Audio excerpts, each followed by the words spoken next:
আমার 18 হয়েছে গত জুলাই মাসের 10 তারিখে। গত জুলাই মাসের 10 তারিখে।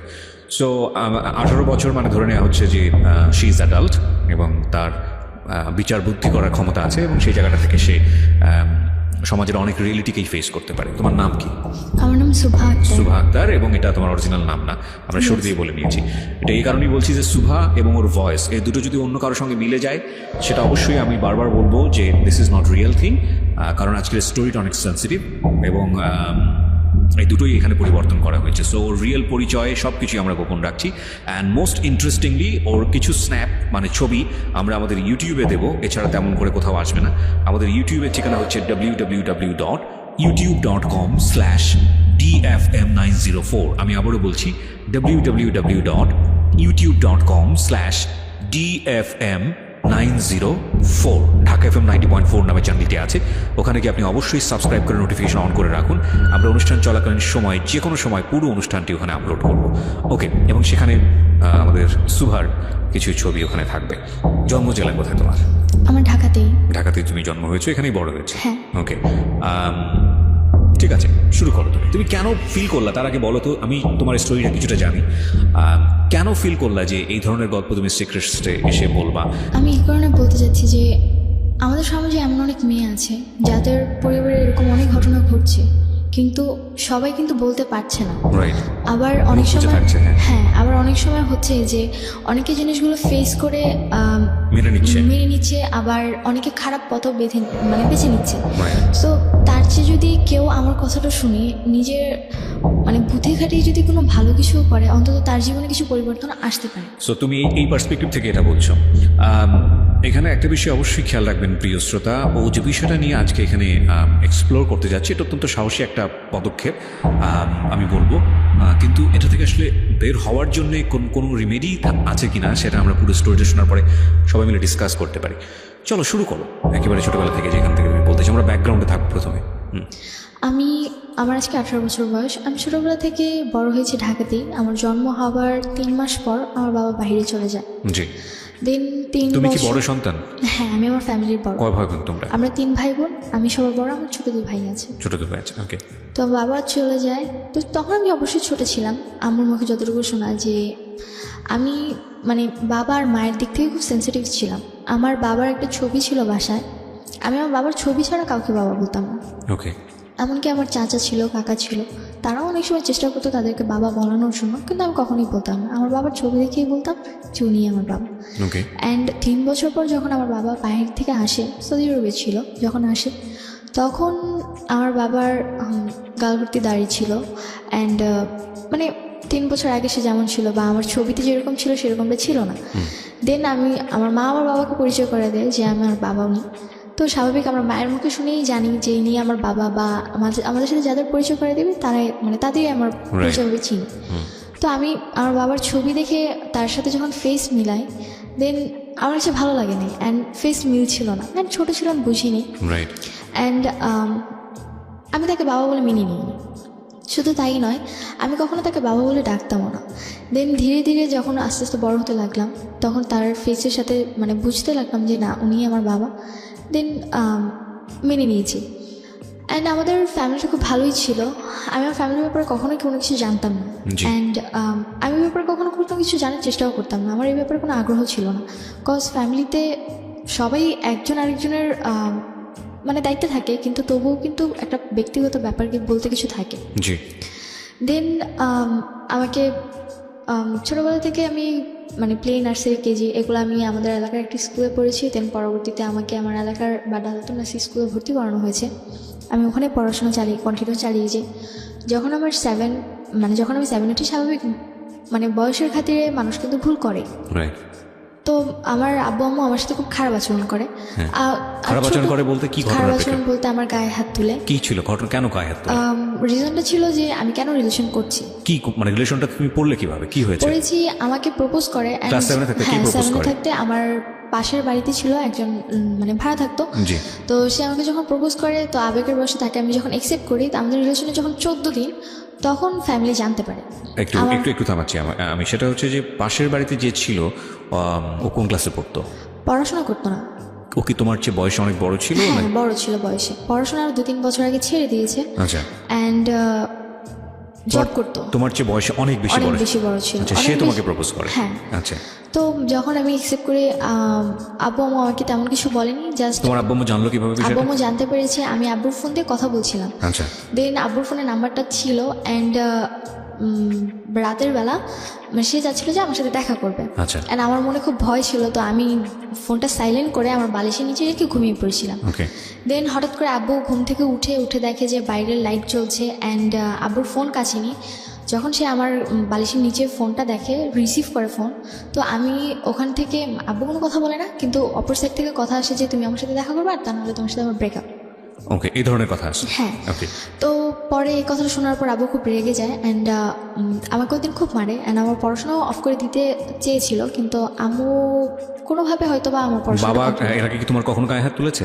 না, ওই ফার্স্টে। ওই ফার্স্ট টাইম তোমাকে কিভাবে বাবা? এগুলো খেয়াল করবেন, কারণ this is a very important thing. বাবা তোমার কাছে অনেক প্রিয় এবং অনেক রেসপেক্টেড একটা জায়গায় ছিল কি? ওকে। সো তোমাকে বাবা ওই ঘটনা জানার পরে তোমাকে বাবা কি করেছে আমাকে একটু আমাকে প্রথমে 2-3টা থাপ্পড় মারে। জিজ্ঞেস করেনি যে কি হয়েছে হ্যাঁ, ঘটনাটা? আমাকে জিজ্ঞেস করেছিল, দেন আমাকে বলার কোনো স্কোপ দেয়নি।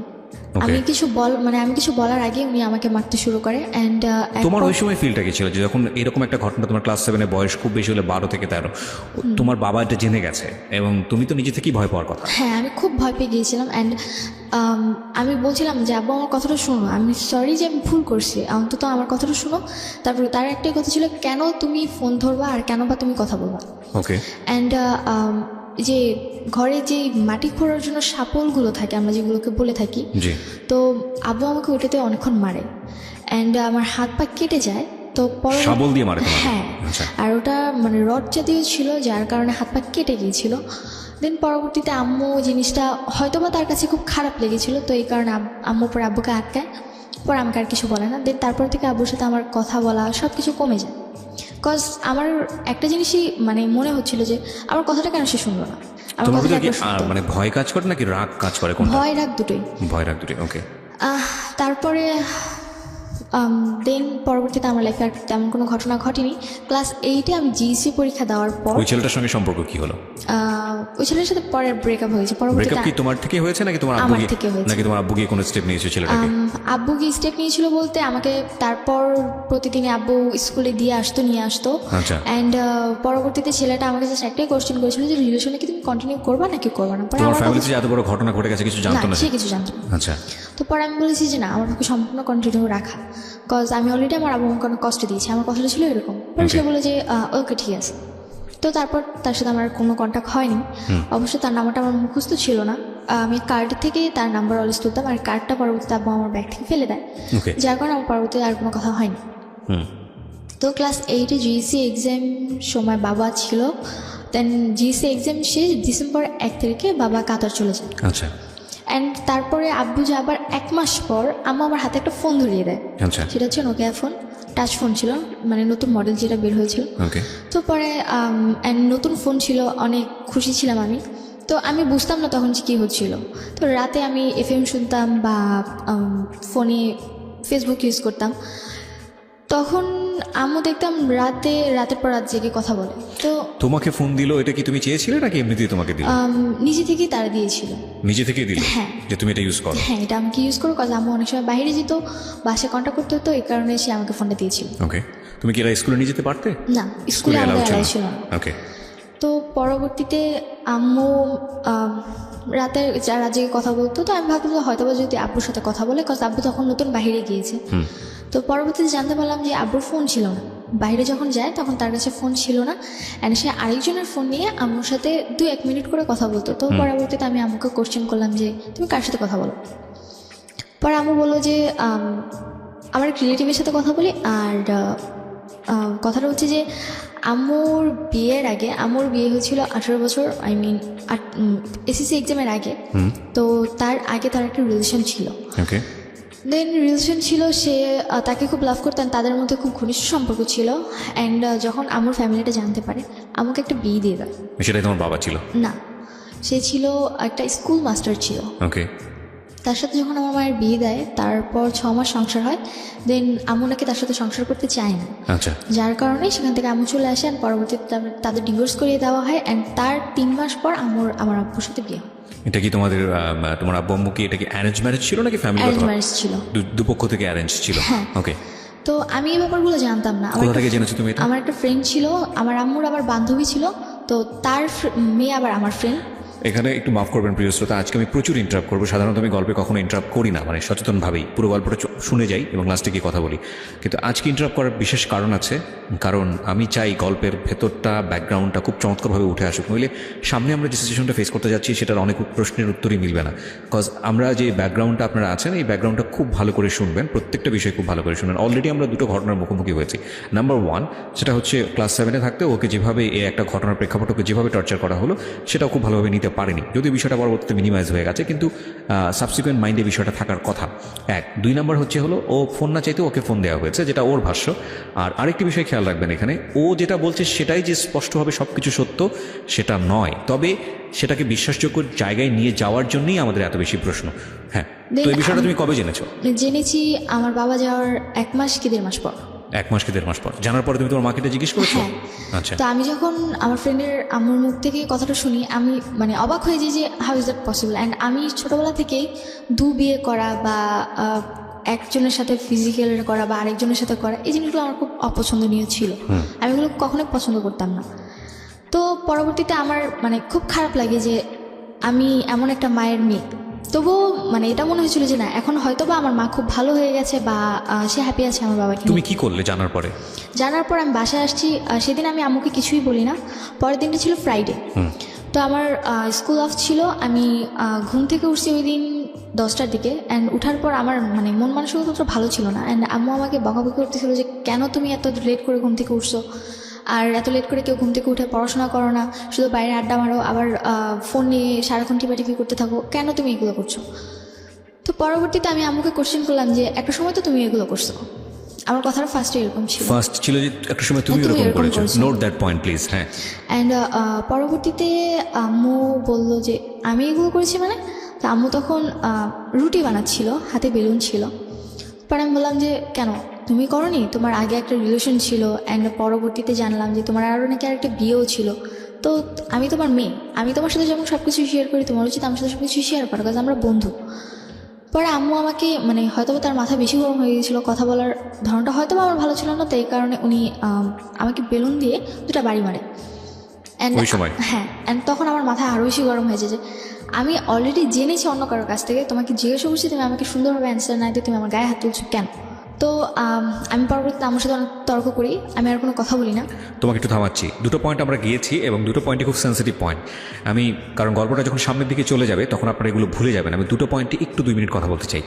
নাম্বার 1, যখন ওকে গায়ে হাত তোলা হলো ক্লাস 7 অবস্থায়, ওর একটা সম্পর্কে জড়িয়ে যাওয়া, এবং এই সময় ওর কিন্তু ভালো মন্দ বোঝার বয়স না। এই বিষয়টা প্যারেন্টসদের খুবই সেন্সিটিভলি ডিল করা উচিত। কেন ডিল করা উচিত? ওর লাইফে একটা সময় সম্পর্ক আসবে, সেটা খুব স্বাভাবিকভাবেই হবে। ওকে প্রথমেই যদি এই ধরনের একটা ধারণা দিয়ে দেওয়া হয়, তাহলে স্বাভাবিকভাবেই অন্য কোনো যখন পরিণত বয়সে একটা সম্পর্ক আসার কথা, তখন ওর মাথার মধ্যে কিন্তু এই জিনিসটা কাজ করবে, যেটা খুব খারাপ জিনিস, এবং ওইটা তো স্বাভাবিক হতে পারবে না। এটা একটা। আরেকটা বিষয় যেটা যে এতে হিতে বিপরীত হতে পারে, মানে ওর গায়ে যেভাবে হাত তোলা হয়েছে তাতে করে কিন্তু খুব রাফ ডিসিশন নিয়ে ফেলতে পারে, কারণ বয়সটা খুবই ইয়াং বয়স। তো সেই জায়গাটা থেকে ওকে ডিল করা উচিত ছিল খুব সফটলি, যেটা প্যারেন্টস করেননি। মায়ের ভুলটা দেখেন, ও হ্যাঁ, এটা এখানে ওরও একটা ভুল আছে, সেটা হচ্ছে যে যখন ওর বান্ধবীর মায়ের কাছ থেকে বিষয়টা জানলো, ওর উচিত ছিল মাকে এসে জিজ্ঞেস করা যে মা এরকম ঘটনা ঘটেছে কিনা। খুব স্বাভাবিকভাবেই একটা সন্তান ওই বয়সে সে ভালো মন্দ বোঝে না, তার খারাপ লাগাটা খুব স্বাভাবিক, কারণ যেহেতু ওর স্বাভাবিকভাবেই এই জিনিসটাকে প্রেজেন্ট করা হয়েছে, কিন্তু ও সেটা করেনি। এবং এর প্রেক্ষাপটে ওর মা এসে যেই ব্যবহারটা করলো সেটা আরও ভয়ানক রকমের ভুল। একটা জিনিস আমরা হয়তো অ্যাকসেপ্ট করে নিলাম, যেহেতু ওর বয়স ছোট এবং ও যেহেতু বিষয়টা বোঝেনি, ও এসে ও মাকে ওইভাবে বলতে পারেনি, সে কারণে সে খুব রাফলি জিনিসটাকে প্রেজেন্ট করেছে। কিন্তু ওর মার উচিত ছিল বিষয়টা ওর কাছ থেকে খুব সুন্দর করে জেনে তারপর ওকে খুব সুন্দর করে বুঝিয়ে দেয়া। আমরা যেই প্রযুক্তির যুগে বসবাস করি, সেখানে আমাদের সন্তানেরা আমাদের অতীত জানবে না, এটা হতেই পারে না। আমাদের অতীত তারা জানবেই। একটা সময় যদি আপনি ভুল করে থাকেন বা কোনো কোনো একটা বিপদের মধ্যে পড়ে থাকেন বা যাই কিছু করে থাকেন না কেন, এই প্রযুক্তির যুগে সব কিছু ডকুমেন্ট থেকে যায় এবং একটা সময় গিয়ে আপনার সন্তান সেটা জানবেই। সুতরাং সেটার জন্য আপনার একটু প্রিপেয়ার থাকা উচিত যে আপনি বিষয়টাকে কত সফটলি আপনি আপনার সন্তানকে খুব সুন্দর করে জিনিসটা বোঝাবেন, যাতে করে তার মানসিকভাবে কোনো ধরনের সে বিপর্যয়ের মুখে না পড়ে। হ্যাঁ বলো তারপর। তারপর থেকে আমার গায়ে হাত সাথে তুললো? হ্যাঁ গায়ে হাত তুললো। পরে আমার সাথে আমার আর কোনো কথা বলি না, আমি রাগ করে আমার সাথে কথা বলি না। কিন্তু ওই প্রশ্নের উত্তর কি দিল তোমার মা তুমি যখন বললা এটা? প্রশ্নের পরবর্তীতে আম্মু আমাকে আর কিছু বলেনি, শুধু শুধু এইটুকুই গায়ে হাত বলেছে। তুললো? হ্যাঁ, কি হ্যাঁ বললো? গায়ে হাত তুলেছে, আর পরে এটাই বলেছে যে আমাদের ব্যাপারে তোমার না জানলেও চলবে। Oh this is a big mistake, big mistake. Okay. And এটা বলেছিল যে আমাদের ব্যাপারে তোমার না জানলেও চলবে, অ্যান্ড নিজের লাইফের ব্যাপারে ফোকাস দাও, তোমার ফ্যামিলির ব্যাপারে এত কিছু জানার প্রয়োজন নেই। তারপর আমার সাথে আমার কথা হয়নি 2-3 দিন, অ্যান্ড তারপর দেখি যে আম্মু একজনের সাথে কথা বলে অ্যান্ড বাইরে গিয়ে দেখা করে। তখন কি তুমি তোমার মার সঙ্গে স্বাভাবিক ছিলে, কথাবার্তা বলতে, নাকি একদম চুপচাপ? নর্মালি ওরকম কথা হতো না, জাস্ট আচ্ছা। খেয়েছো কিনা বা খাবা কিনা বা স্কুলে যাবা কিনা। তোমার কোনো ফ্রেন্ড ছিল ওই মুহূর্তে তাদের সাথে তুমি এই বিষয়গুলো শেয়ার করতে? না, আমার আসলে আমি ছোটবেলা থেকে আমি স্কুলে পড়তাম, কিন্তু আমার ছোটবেলার স্কুল লাইফটা ছিল সবচেয়ে খারাপ। কেন? কজ আমি স্কুল লাইফে আমি কখনো কোনো ফ্রেন্ড করতাম না। আচ্ছা। আমার নিজের কাছে খুব খারাপ লাগতো, কজ সবার ফ্যামিলি এত সুন্দর, অ্যান্ড আমি সবসময় একটা জিনিস চাইতাম যে আমার মা, সবার মায়েরা তাদের স্টুডেন্টসকে মানে বাচ্চাদেরকে নিতে আসে, আমি চাইতাম যে আমার আম্মু যেন আমাকে নিতে আসে। And যদিও যে বছরে যদি 2-1বারও সে আমাকে আনতে যেত, মানে তার চেয়ে মানে সেদিনটা মনে হতো যে আমার ঈদের মতো খুশি যে সে আমাকে নিতে আসছে। নিতে যেত না কেন, কোনো কারণ ছিল? নিতে যেত না, তখন আমার ছোট ভাই হয়েছিল, অ্যান্ড তার একটাই কথা ছিল যে তোমার ছোট ভাইকে বাসায় রাখতে হয়, দেখতে হয়। তো আমি বাসায় কি করে কেউ যাবো? ছিল না? না, বাসায় কেউ ছিল না। সো তুমি তোমার জায়গা থেকে এটা ফিল করতে, কিন্তু তোমার মায়ের জায়গা থেকেও বিষয়টা লজিক্যাল ছিল। হ্যাঁ লজিক্যাল ছিল। তো তোমাকে এই সুন্দর কারণে করে আমি কিছু বোঝাতো না বলতাম বিষয়টা যে দেখো বাবা আমার এরকম সমস্যা, যে কারণে না, নিতে যেতে এরকম পারে? কখনো বুঝাইনি। মানে আচ্ছা। আমার মায়ের আচরণ ছোটবেলা থেকে অনেক রাফ ছিল, Rough। অ্যান্ড একটা মা উনি তো একটা মানুষের নিম্ন স্তরে যেই বকাবকি করে বা স্ল্যাং, হ্যাঁ কটু কথা বলা। কটু কথা বলে, মানে একটা মানুষের নিম্ন স্তরের চেয়ে নিচু কথা উনি আমাকে বলতো। আমি আগেই বলেছি আজকে আমি অনেক ইন্টারাপ্ট করবো। আমি আপনাদের যারা রেডিওতে এটা শুনছেন তাদের হয়তো মনে হতে পারে যে এটা কীভাবে সম্ভব। আমি আমার এটা গিবত হয়ে যাবে, আল্লাহ মাফ করুক। আমি জাস্ট একটা এক্সাম্পল দিই। আমার পাশের বাসায় এরকম একটা ঘটনা ঘটে রেগুলারলি। মেয়েটার বয়স আমি জানি না, এবং হঠাৎ করে সেদিন আমি শুনছিলাম, বাসায় ছিলাম অল্প সময়ের জন্য, মা এবং মেয়ের কনভারসেশন। মা মেয়েকে যেভাবে গালি দিচ্ছে, যে কথাগুলো বলছে, সেটা আমার কাছে কোয়াইট আনথিঙ্কেবল মনে হয়েছে। এবং মাঝে মাঝে দেখছিলাম যে মেয়েটার প্রতিবাদ করছে, ছোটো ছোটো অল্প অল্প প্রতিবাদ করছে। তোমার একটা সময় মনে হচ্ছিল যে এই মেয়েটার ভয়েসটা একটা সময় লাউড হয়ে যাবে, মা তখন আর কিছু বলতে পারবে না। কারণ বিষয়টা আসলে তাই হয়, আমরা যত কিছুই থাকি না কেন, হয়তো ওই মায়ের লাইফে একটা গল্প আছে, সে অনেক বেশি ফ্রাস্ট্রেটেড, নিশ্চয়ই আছে, নইলে মেয়ের সঙ্গে এত খারাপ ব্যবহার কেন করবে। কিন্তু এটা একটা না মানে শস্য জমির মতো, আপনি যে কাজটা করছেন সেটার রেজাল্ট আপনাকে পেতেই হবে। এবং আপনি একজনের উপর ফ্রাস্ট্রেটেড হয়ে যদি আপনি আপনার সন্তানের সাথে খারাপ ব্যবহার করেন, আপনার সন্তান এটা কড়াই গন্ডে আপনাকে দিয়ে দিবে, ব্যাগ দিয়ে দিবে। যাই হোক, বলেন তারপর। তো আমার সাথে প্রচুর খারাপ ব্যবহার করতো, উঠতে বসতে খেতে বসলে অনেক খারাপ আচরণ করতো, অ্যান্ড মানে মাঝে মধ্যে নিজের কাছে এটা মনে হতো যে আল্লাহ কেন আমাকে বাঁচিয়ে রাখছে, বা আমি কেন মরে যাই না। ওকে। তো এক পর্যায়ে সুইসাইড অ্যাটেম্পের চিন্তা করলাম ওই যে ক্লাস 7 থাকতেই? তখন আমি ক্লাস 9-এ প্রথম দিকে ভর্তি হয়েছি। ওকে। তো ইচ্ছে করছিল যে বেঁচে থাকার চেয়ে মরে যাওয়াটা হয়তো আমার কাছে অনেক বেশি বেটার। তো আমার আম্মুর সাথে একটা ছেলের মানে নর্মালি কথা হতো, আমি শুধু জানতাম, কখনো দেখিনি। তো হঠাৎ একদিন রোজার মাস, তখন আমার বাসায় আসছে সে। তো তখন আমার বাসায় তাকে দেখে আমি অবাক যে কে এই লোকটা, অ্যান্ড সে দেখতে নর্মালি সুন্দর ছিল, তো আমার ভালো লাগে, কিন্তু আমি কখনো তাকে কথা বলতাম না। অ্যান্ড পরবর্তীতে যখন দেখলাম যে রাতের পর রাত আম্মু তার সাথে কথা বলতেছে, আমার নিজের কাছে তার প্রতি একটা ঘৃণা জন্ম নিল যে মানে একটা বিবাহিত মহিলা তার সাথে কী করে সে এত রাত জেগে কথা বলে, আর সে কিনা সে অনার্স 3rd ইয়ারে পড়ছে, একটা ছেলে। নিজের কাছে খুব খারাপ লাগতো। আমি তাকে মাকে জিজ্ঞেস করলো না যে ছেলেটা বাসায় আসলে ছেলেটাকে? সে ছিল, পরে বললো যে আমাকে পরিচয় করিয়ে দিল যে আমি তাকে আমার ভাই বলে জানি, তোমার মামা। তোমার মামা? হ্যাঁ, আমার মামা।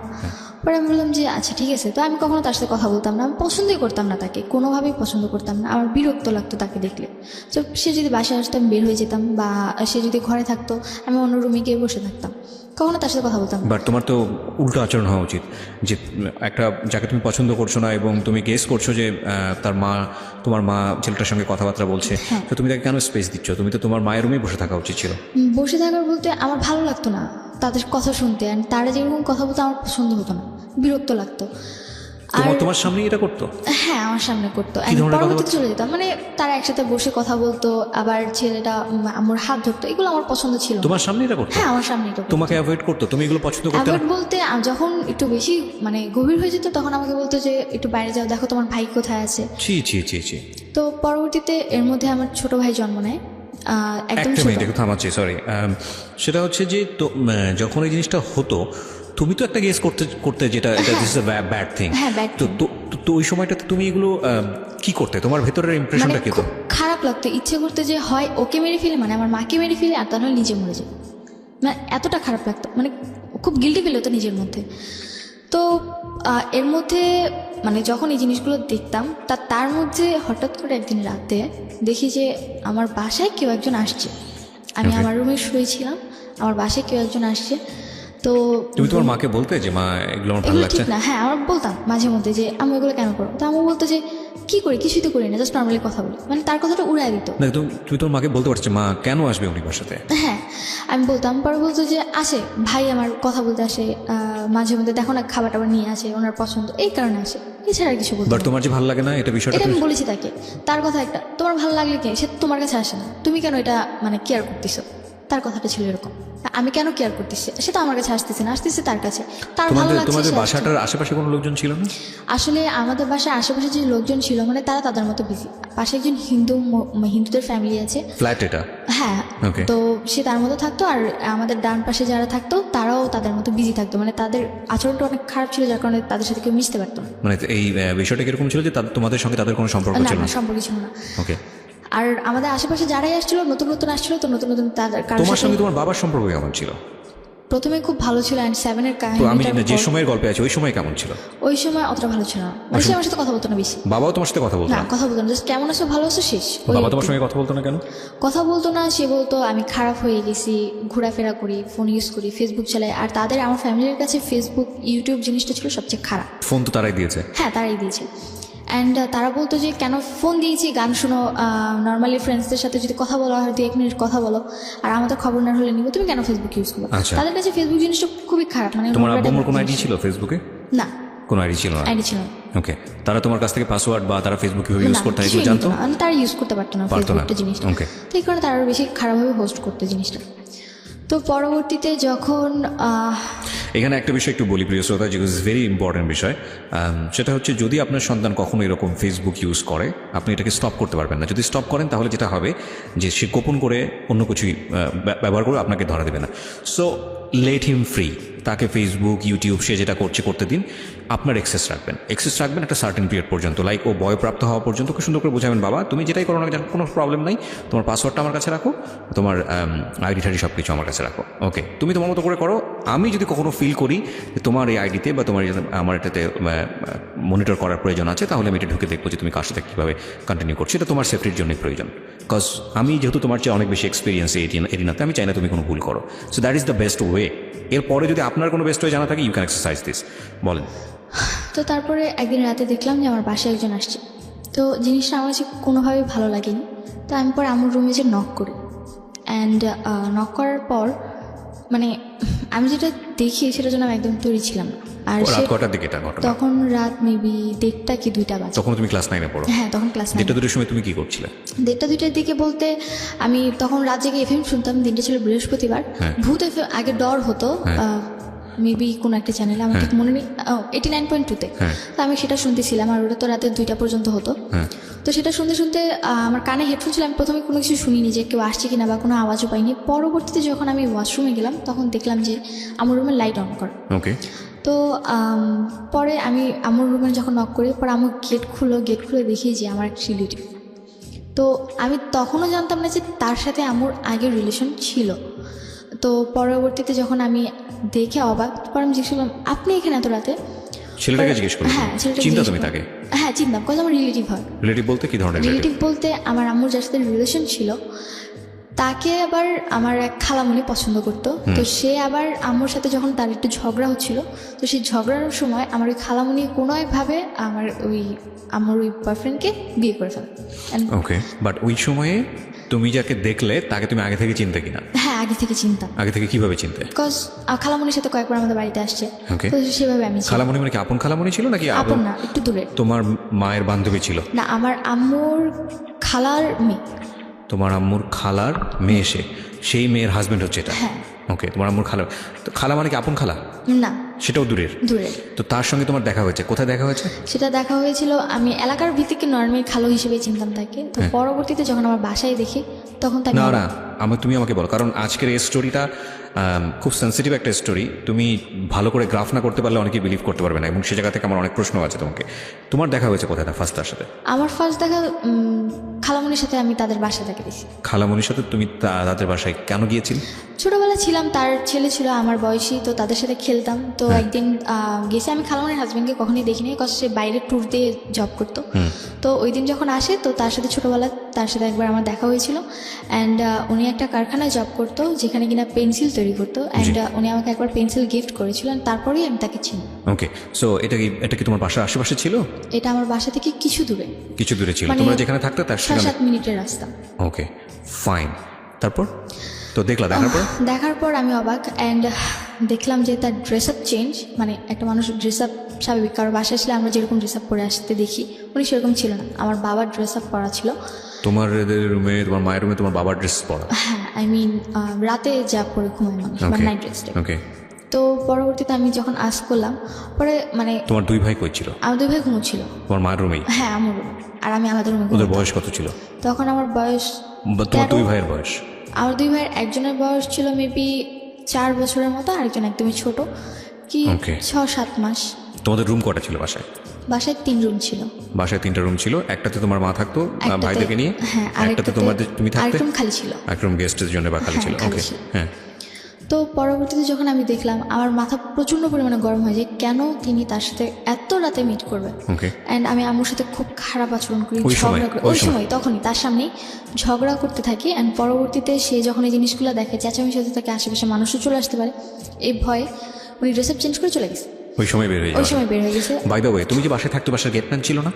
গেটম্যান না, আমাদের বাসা, মানে আমাদের বাসাটা ছিল এরকম যে আমার রুম ভিতরে, তারপর একটা মাঝখানে রুম, তারপর আমার রুম, আমি আবার বাইরের রুমে ঘুমোতাম। তোমার কয়তলায় থাকতে? তালা বলতে আমাদের তালা সিস্টেম নেই, মানে একতলাই সবকিছু টিন সেট, মানে তালা সিস্টেম, একতলা উপরে ছাদ, মানে পুরো বাসাটাই ছাদ ঢালাই করা একতলা বাসা। ওকে, বাসায় কোনো গেটম্যান ছিল না? ওকে। তো গেটে তালা দেওয়া সব কিছু আম্মু করতো। পরে যখন চলে গেছে, অ্যান্ড আমার কাছে খুব খারাপ লাগে, অ্যান্ড আমি কেন, মানে আমার খাওয়া আম্মুর নামে লেখা। এটা কি তোমার বাবা বানিয়েছে নাকি তোমার? আমার নানুর জমি ছিল, পরে আম্মু। ও, বাড়িটা তোমাদের? হ্যাঁ। আশেপাশে যে ভাড়া থাকে, তাহলে তোমাদের ভাড়াটিয়া দ্বারা? আশেপাশে ভাড়া বলতে বাড়িটা আমাদের, আশেপাশে যারা থাকে তারাও তাদের মতো বাড়ি। ওকে ফাইন, ঠিক আছে, সিনারিওটা বুঝতে পারছি আমরা। তারপর? হ্যাঁ, তো আমার কাছে খুবই খারাপ লাগে, অ্যান্ড এই জিনিস, মানে আমি তার সাথে, আমার খালুর সাথে কেন খারাপ আচরণ করি, এর জন্য আমার গায়ে হাত তুলে। ওই সময় তখন ওনার সামনেই করে নাকি যাওয়ার পরে? হ্যাঁ, তো প্রচুর গায়ে হাত তুলে। আমি সহ্য করতে না পারি, লাস্ট মোমেন্টে আমি আমার মুখে ধাক্কা মারি, যে তোমার লজ্জা করে না, এত রাতে একটা লোক নিয়ে আসো, তুমি থাকতেছো, আবার তুমি আমার গায়ে হাত তুলতেছো। তো আম্মু যে এক ধরনের থাকে, মানে যে ডাল ঘুটটায় যে ইয়াটা থাকে, ডালঘুটনি, তো ওইটাতে আমার গায়ে হাত তুলে। অ্যান্ড আমার প্রচুর রাগ হয় যে কেন আমার গায়ে হাত তুলবে। তোমার ভাইরা কোথায় ছিল? আমার ভাইরা ঘুমোচ্ছিল তখনও ঘুমোচ্ছে। হ্যাঁ, তখনও ঘুমোচ্ছিল। তারপর যখন আমার গায়ে হাত তুলে, মানে আমি চিৎকার চেঁচামেচি করতেছিলাম, দেন আমার বড়, মানে আমার মেঝো যে ভাইটা আছে, ও উঠে যায়, উঠে প্রচুর ভয় পেয়ে যায়, তো রাতে কী হচ্ছে। তো ও আবার খাটের কর্নারে চলে যায়, তো ও আবার আমার ছোটো ভাইটাকে কোলে নিয়ে সাইডে গিয়ে বসে থাকে। ছোটোজন তো ছোটো ছিল, ওকে কোলে নিয়ে বসেছিল সাইডে। অ্যান্ড আমার সাথে খুবই খারাপ আচরণ। অ্যান্ড আম্মু আমাকে মারতে একবার আমার জামা ছিঁড়ে ফেলে। জামা ছিঁড়ে আমাকে ঘর থেকে বের করে দেয়, যে বাড়িতে তোর থাকার দরকার নেই, যে মেয়ে কিনা মাকে বুঝবে না, মার প্রবলেম বুঝবে না, সেই মেয়ের এই বাড়িতে থাকার দরকার নেই, বাসা থেকে বেরোচ্ছে। একদিকে আমার জামা ছিঁড়ে গেছে, খুবই খারাপ অবস্থা। আমি এত রাতে কী করে আমাকে বাসা থেকে বের করে দেয়, আমার আরও খারাপ লাগে। আর আমি বাইরে কান্না করতে থাকি। পরে 6টার দিকে ভোর, তখন আমাকে ঘরে ঢুকায়। কটার সময় বের করে দেয় তোমাকে? আমাকে বের করে দেয় তখন মেবি 2:30 বাজে, 2:30 কি 3টার দিকে। ওই 3টার সময় বের করে দিলে তুমি কোথায় ছিলে? বাইরে, গেটের বাইরে দাঁড়িয়েছিলাম। দাঁড়িয়েছিলে মানে 3 ঘন্টা তুমি ওখানে দাঁড়িয়েছিলে? হ্যাঁ, ওখানে দাঁড়িয়েছিলাম। অ্যান্ড এর মধ্যে আশেপাশে কোনো লোকজন ছিল না? আশেপাশে ভোরবেলা এত রাত কেউ থাকে না। তো আমি বাইরে আমাদের যে পিড়াটা ছিল, ওখানে বসেছিলাম আমি। তো আম্মু সারা রাত আমাকে, মানে কোনো কথাও বলে না, অ্যান্ড রুমের ভিতরে থাকে। পরে আমাকে 6টার দিকে ঘরে ঢুকায়। ঘরে ঢুকানোর পর আমি আম্মুর সাথে আর কোনো কথাই বলি না, একদমই কোনো কথা বলি না, আমি আমার রুমে চলে যাই। তো Can you imagine the situation? Who is right, who is wrong? That is not my point. Point is, বাসায় এরকম একটা ঘটনা ঘটেছে, আমি এই মেয়েটার কথা চিন্তা করছি, আমি বলছি না তার মা রাইট অর রং, আপনারা আপনাদের জায়গা থেকে চিন্তা করবেন। এই মেয়েটা 3টা পর্যন্ত ক্লাস 9-এ পড়ুয়া একটা মেয়ে, যখন অ্যাডোলেসেন্স পিরিয়ড চলে একটা মানুষের, অ্যাডোলেসেন্স পিরিয়ড একটু মারাত্মক বয়সন্ধিকাল, খুবই সেন্সিটিভ একটা টাইম ব্যক্তিত্ব বিকাশের জন্য। এই মেয়েটাকে রাত 3টার সময় বাসা থেকে বের করে দেওয়া হয়েছে এবং সে গেটে 3 ঘন্টা ওখানে বসেছিল। তারপরে বাসায় ঢুকলে ওই বাসাটা তার কাছে কি পিসফুল মনে হবে না জাহান্নাম মনে হবে, এটা আপনি একটু ফিল করার চেষ্টা করেন। ওকে, তারপর যখন ঘরে ঢুকি তো আমি আম্মুর সাথে আর কোনো কথা বলি না। তো পরের দিন আম্মু সকালবেলা মানে নাস্তা বানায় খাওয়া দাওয়া করে চলে যায়, মানে আম্মুর রুমে তালা মেরে চলে যায়। তো আমি ঘুম থেকে উঠি 11টার দিকে, উঠে দেখি যে আম্মুর রুম তালা মারা। অ্যান্ড আমি আমার রুমে, আমার জামা কিন্তু অলরেডি ছিঁড়ে আছে অ্যান্ড চেঞ্জও করতে পারিনি আমি। আম্মু আমাকে যে গেট খুলে স্কুল ছিল না? হ্যাঁ স্কুল ছিল, স্কুলে যাওয়া হয়নি। ওকে, তো আমার চেঞ্জ করতে আমি আমার রুমেও যেতে পারিনি। আমার রুমে আমার ড্রেস আপ যা ছিল, তো আমি আমার রুমে জাস্ট শুয়েছিলাম।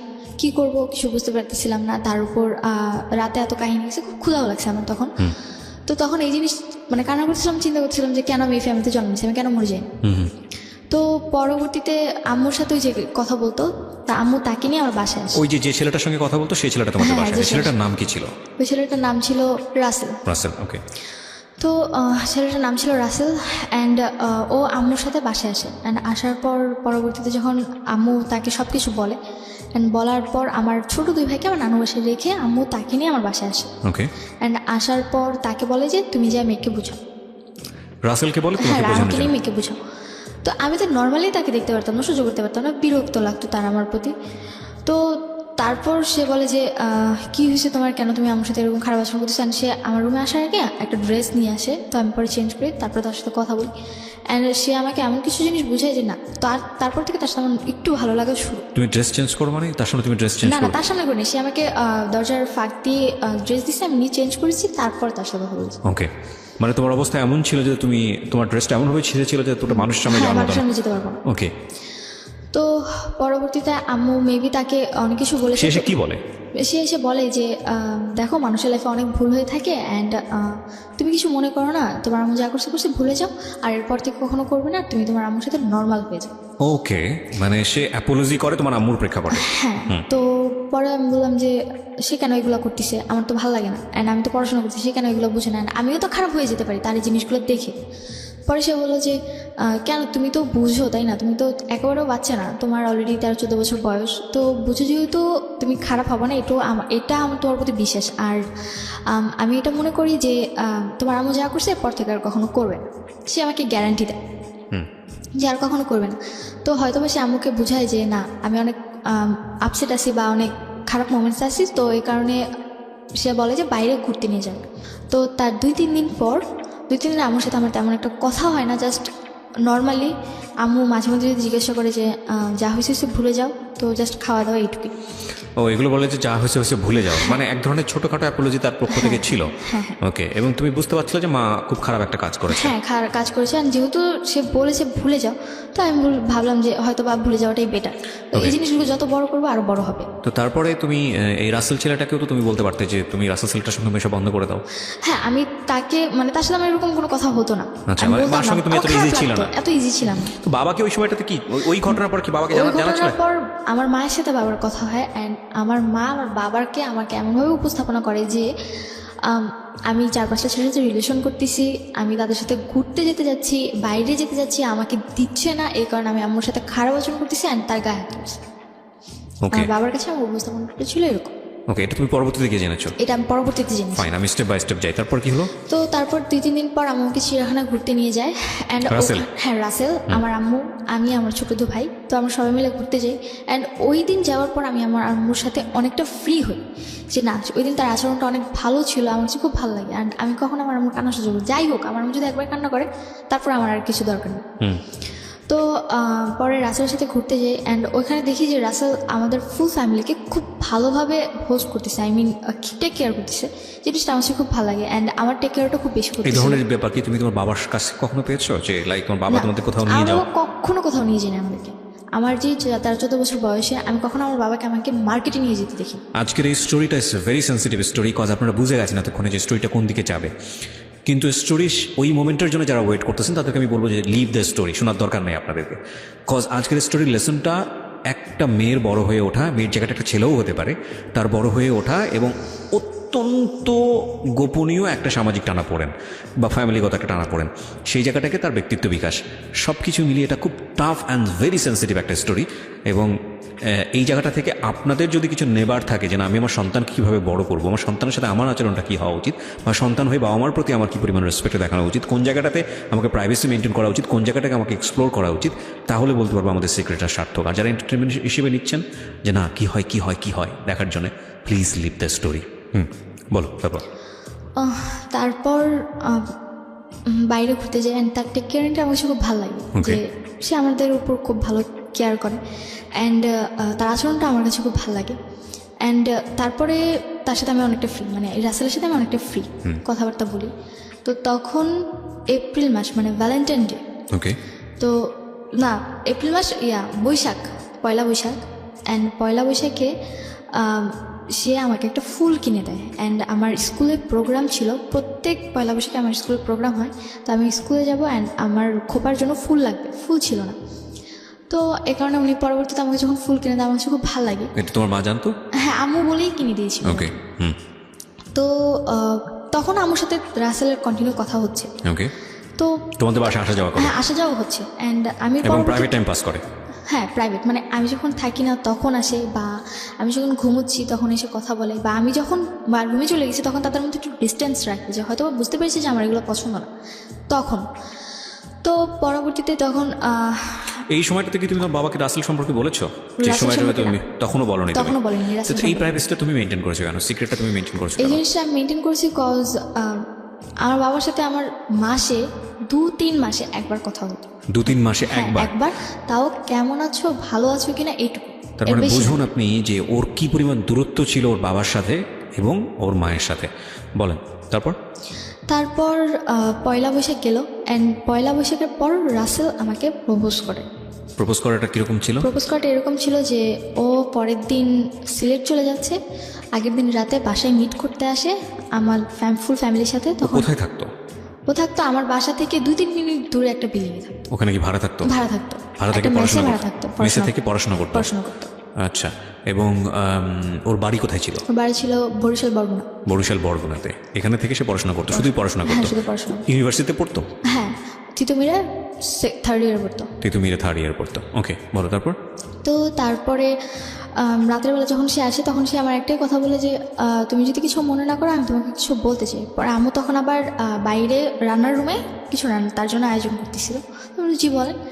তো পরে বলতেছে যে তুমি তো আমাকে মামা বলে ডাকো, বাট কিছু মনে করো না, তোমাকে আমার খুব ভালো লাগে। তো হয়তো ওই জিনিসটা আমার মধ্যে খুব ভালোভাবে বা যেভাবেই হোক একটা করা না, যে না কেউ আমাকে সেকেন্ড টাইম আবার প্রপোজ করেছে। ক্লাস 7-এর পরে? হ্যাঁ, 7-এর পর। তারপর সে ওইটা বলে চলে যায়। সে আমাকে বলে যদি তোমার ভালো লাগে তাহলে আমাকে আজকে রাত অন্তত একটাবারের জন্য হলো ফোন দিও, মানে একটা মিসড কল দিও অন্তত। তারপর আমি সেদিন তার সাথে আমার কোনো কন্ট্যাক্ট নেই, মানে আমি তাকে আর ফোন দিই না। আর আমার ফোনে ওরকমভাবে ব্যালেন্স ভরাও হতো না যে আমি কাউকে ফোন দিতে পারবো। তো আমি তাকে আর ফোন দিই না। পরবর্তী দিন সে আমাকে ফোন দেয় সিলেট যাবার পর। ওই দিন রাতে তার বাস ছিল, সিলেট চলে গেছিলো। তারপর আমাকে ফোন দেয়। হ্যাঁ, তারপর যখন উনি পরের দিন আমাকে ফোন দিল, তারপর আমাকে বললো যে তোমার কি আমাকে কোনোভাবে ভালো লাগে না যে তুমি আমাকে একটাবার ফোন দিলা না? আমি বললাম যে আমার ফোনে ব্যালেন্স ছিল না, তাই আমি ফোন দিতে পারিনি। তো যখন এই কথাটা বলি তখন বলে যে থাক, আমার আর কোনো অ্যান্সারের প্রয়োজন নেই, আমি অ্যান্সার পেয়ে গেছি। পরে তার সাথে আমার কন্টিনিউ কথা বলা। তো পরবর্তী দিন থেকে আম্মুর ফোনে দেখি যে যেহেতু আমি রাসেলের সাথে কথা বলছি, তার মানে আমার আম্মুর ফোন যদি ওয়েটিংয়ে থাকে বা কথা বলে, সে আরেকজনের সাথে কথা বলছে। তো পরে আমি রাসেলকে কোশ্চেন করলাম যে আপনি কেন আম্মুর সাথে কথা বলতে? পরে সে বললো যে আমি তো জাস্ট আপা হিসেবে তার সাথে কথা বলতাম নর্মালি, এছাড়া আর কিছুই না।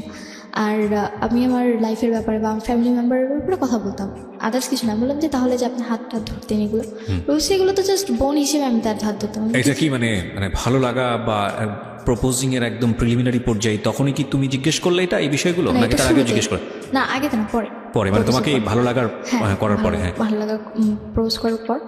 তো যখন এই কথাগুলো বলি তো প্রত্যেকটা কথারই মানে এমন একটা অ্যান্সার ছিল যে না, মানে সে এগুলোর ব্যাপারে কোনোভাবে ইনভলভ না। তো তখন রাসেল সিলেটে, তো আমি তো বাড়িতে। তো আমি ঠিক তার 2-3 দিন পর আমি সেমভাবে রাতে বাসায় ঘুমোচ্ছিলাম। ওই দিন হয়তো বা আমি রাতে কোনো FM শুধু শুধু ঘুমিয়ে পড়েছি, আমার রাতে মানে কানে হেডফোন, তো আমার ওই ব্যাপারে আর হুঁশ নেই যে না আমার কানে হেডফোন দিয়ে আমি ঘুমিয়ে পড়েছি। প্রপোজটা কি তুমি অ্যাকসেপ্ট করেছিলে? এক্সেপ্ট বলতে আমি জাস্ট বলেছিলাম যে আমি ফোন দিতে পারিনি, তো সে বলেছে আমি আমার অ্যান্সার পেয়ে গেছি। তো এখানে আমাদের মধ্যে কেউই কাউকে আই লাভ ইউ যে জিনিসটা থাকে ওটা কেউই কাউকে বলেনি। বাট তোমাদের থেকে কি ভালো লাগা শুরু হয়েছিল? হ্যাঁ, তখন শুরু হয়েছিল। এগুলো পয়েন্ট করবেন প্রিয় শ্রোতা। ওকে, তারপর?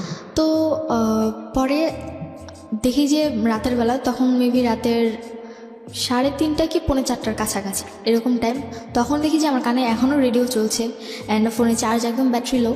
তো পরে আমি উঠে ফোনে চার্জারটা আমার রুমে ছিল না, আমি আম্মুর রুমে চার্জার আনতে গেছি। তো আমাদের বাড়িতে কেউই রুম নক করে ঘুমোতো না।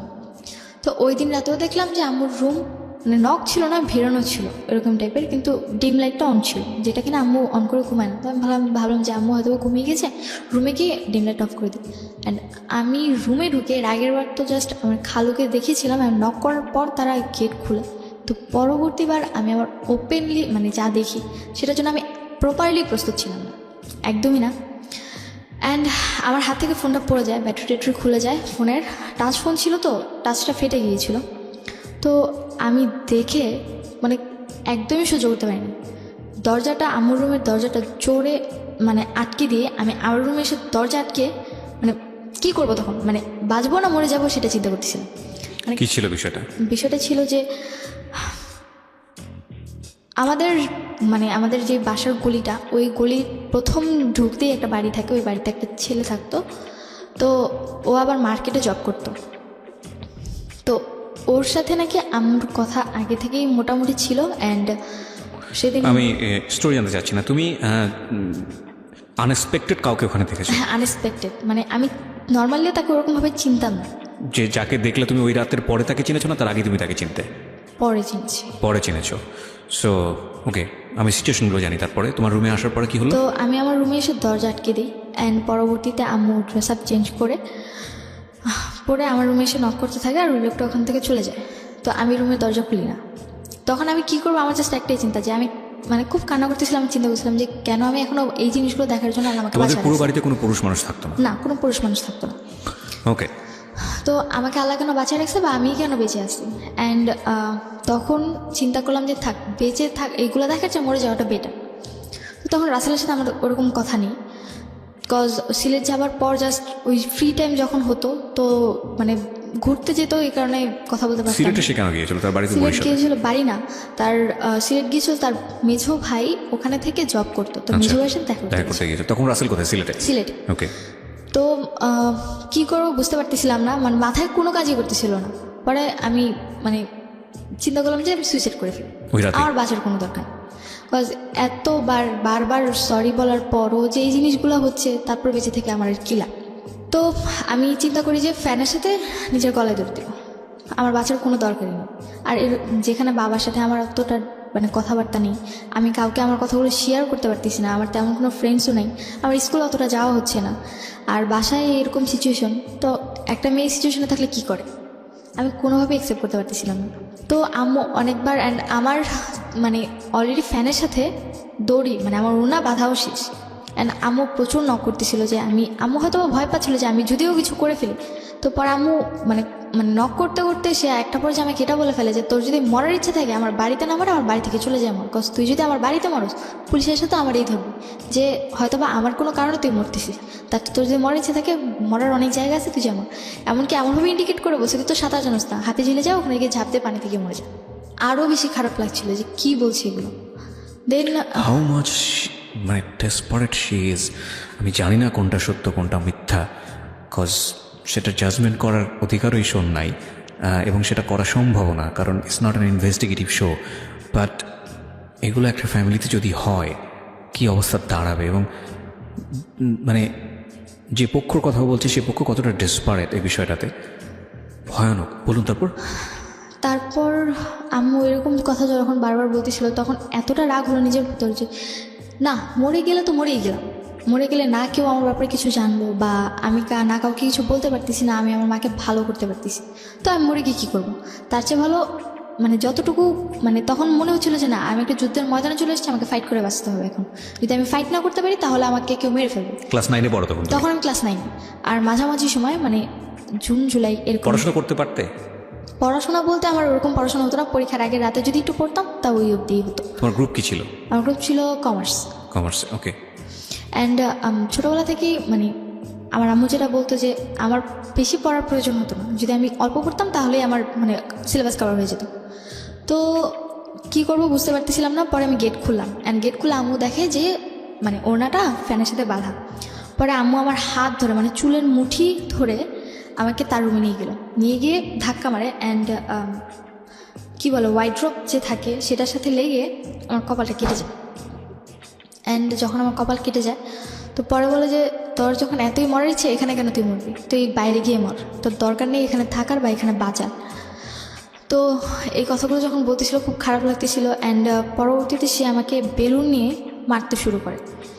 অ্যান্ড আমি লাস্ট অব্দি সহ্য করতে না পেরে তার মানে সে যেমন আমাকে মারছে আমিও তাকে মারছি।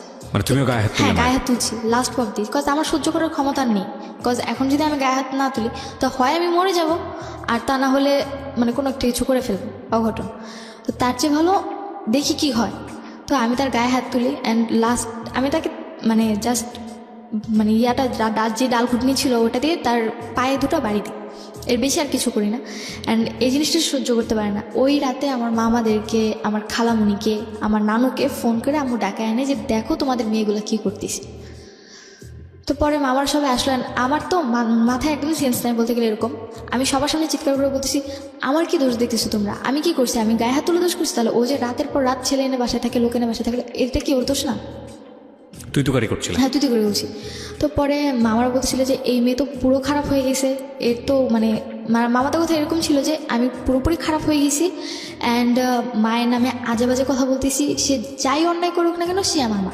কিন্তু আমার মাথায় তো এটা নেই যে না সে আমার মা, সে কেন অন্যায় করছে, আমার কথা এটা কেন করবে, এইটুকু আমার মাথায় ছিল। অ্যান্ড মামার আমার সাথে প্রচুর খারাপ আচরণ করতেছিল। অ্যান্ড তুমি যেগুলো বলছো সেগুলোকে তারা একদমই বিশ্বাস করে, একদমই বিশ্বাস করতেছে না। অ্যান্ড পরবর্তীতে মামারা বলতেছে যে তুই কোনো কথা বলিস না, ওরে মানে পুলিশদের ধরে দে। মানে আমার এক বড় মামা ছিল যে সে বলতেছিল যে ওকে পুলিশদের ধরে দে, বল যে মাকে খুন করতে গেছে, পুলিশদের ধরা দিলে দেখবি এমনি জেলের ভাত খেয়ে ঠিক হয়ে যাবে। আবার নানু বলতেছিল যে এত কিছুর দরকার নেই, তাবিজ করে রাখ, দেখবি যে তুই যা বলবি তাই শুনবি। এরকম উল্টাপাল্টা কথা বলতেছিল। তখন তো আমার মাথায় আরও রক্ত যে আমি একটা প্রবলেমে পড়ে তাদেরকে এই জিনিসগুলো বলতেছি, অথচ তারা আমার সাথে এত খারাপ কেন? নোবডি লিসনিং ইউ, তারা তোমাকে কেউ শুনছে না। মানে আমি বলতে গেলে কোনো ফেল না একটা মানুষ, মানে আমি যা বলছি সবই বানোয়াট বলছি, কোনো সত্যি কথা বলছি না। খুব ক্রিটিক্যাল সিচুয়েশন প্রিয় শ্রোতা। এখানে যদি কেউ শুনেও সমাধানটা কি হবে, খুবই ক্রিটিক্যাল। একটু চিন্তা করবেন, আপনারা আপনাদের জায়গা থেকে হয়তোবা মার দিকে আঙ্গুল তুলছেন, হয়তো বাকি তাই তুলছেন, আমি ডেফিনেটলি শিওর। কিন্তু মা আর মেয়ের সম্পর্ক তো যেটাই হোক না কেন, মা আর মেয়ের সম্পর্ক, এই জায়গাটা কিন্তু একটা সমাধানের জায়গায় আসতে হবে। এবং এটার সমাধানটা কি? কজ এমন একটা হস্টিলিটি সম্পর্ক গ্রো করেছে দুজনের মধ্যে, এবং এত ভয়ানক একটা রিজনে যেখানে সমাধান দেওয়ার মতো কেউ নেই, এবং পুরোপুরি ওর পক্ষে কেউ নেই, সবাই নিচ্ছে ওর মায়ের পক্ষে। সেটাই হয়তোবা তাদের জায়গা থেকে স্বাভাবিক ছিল।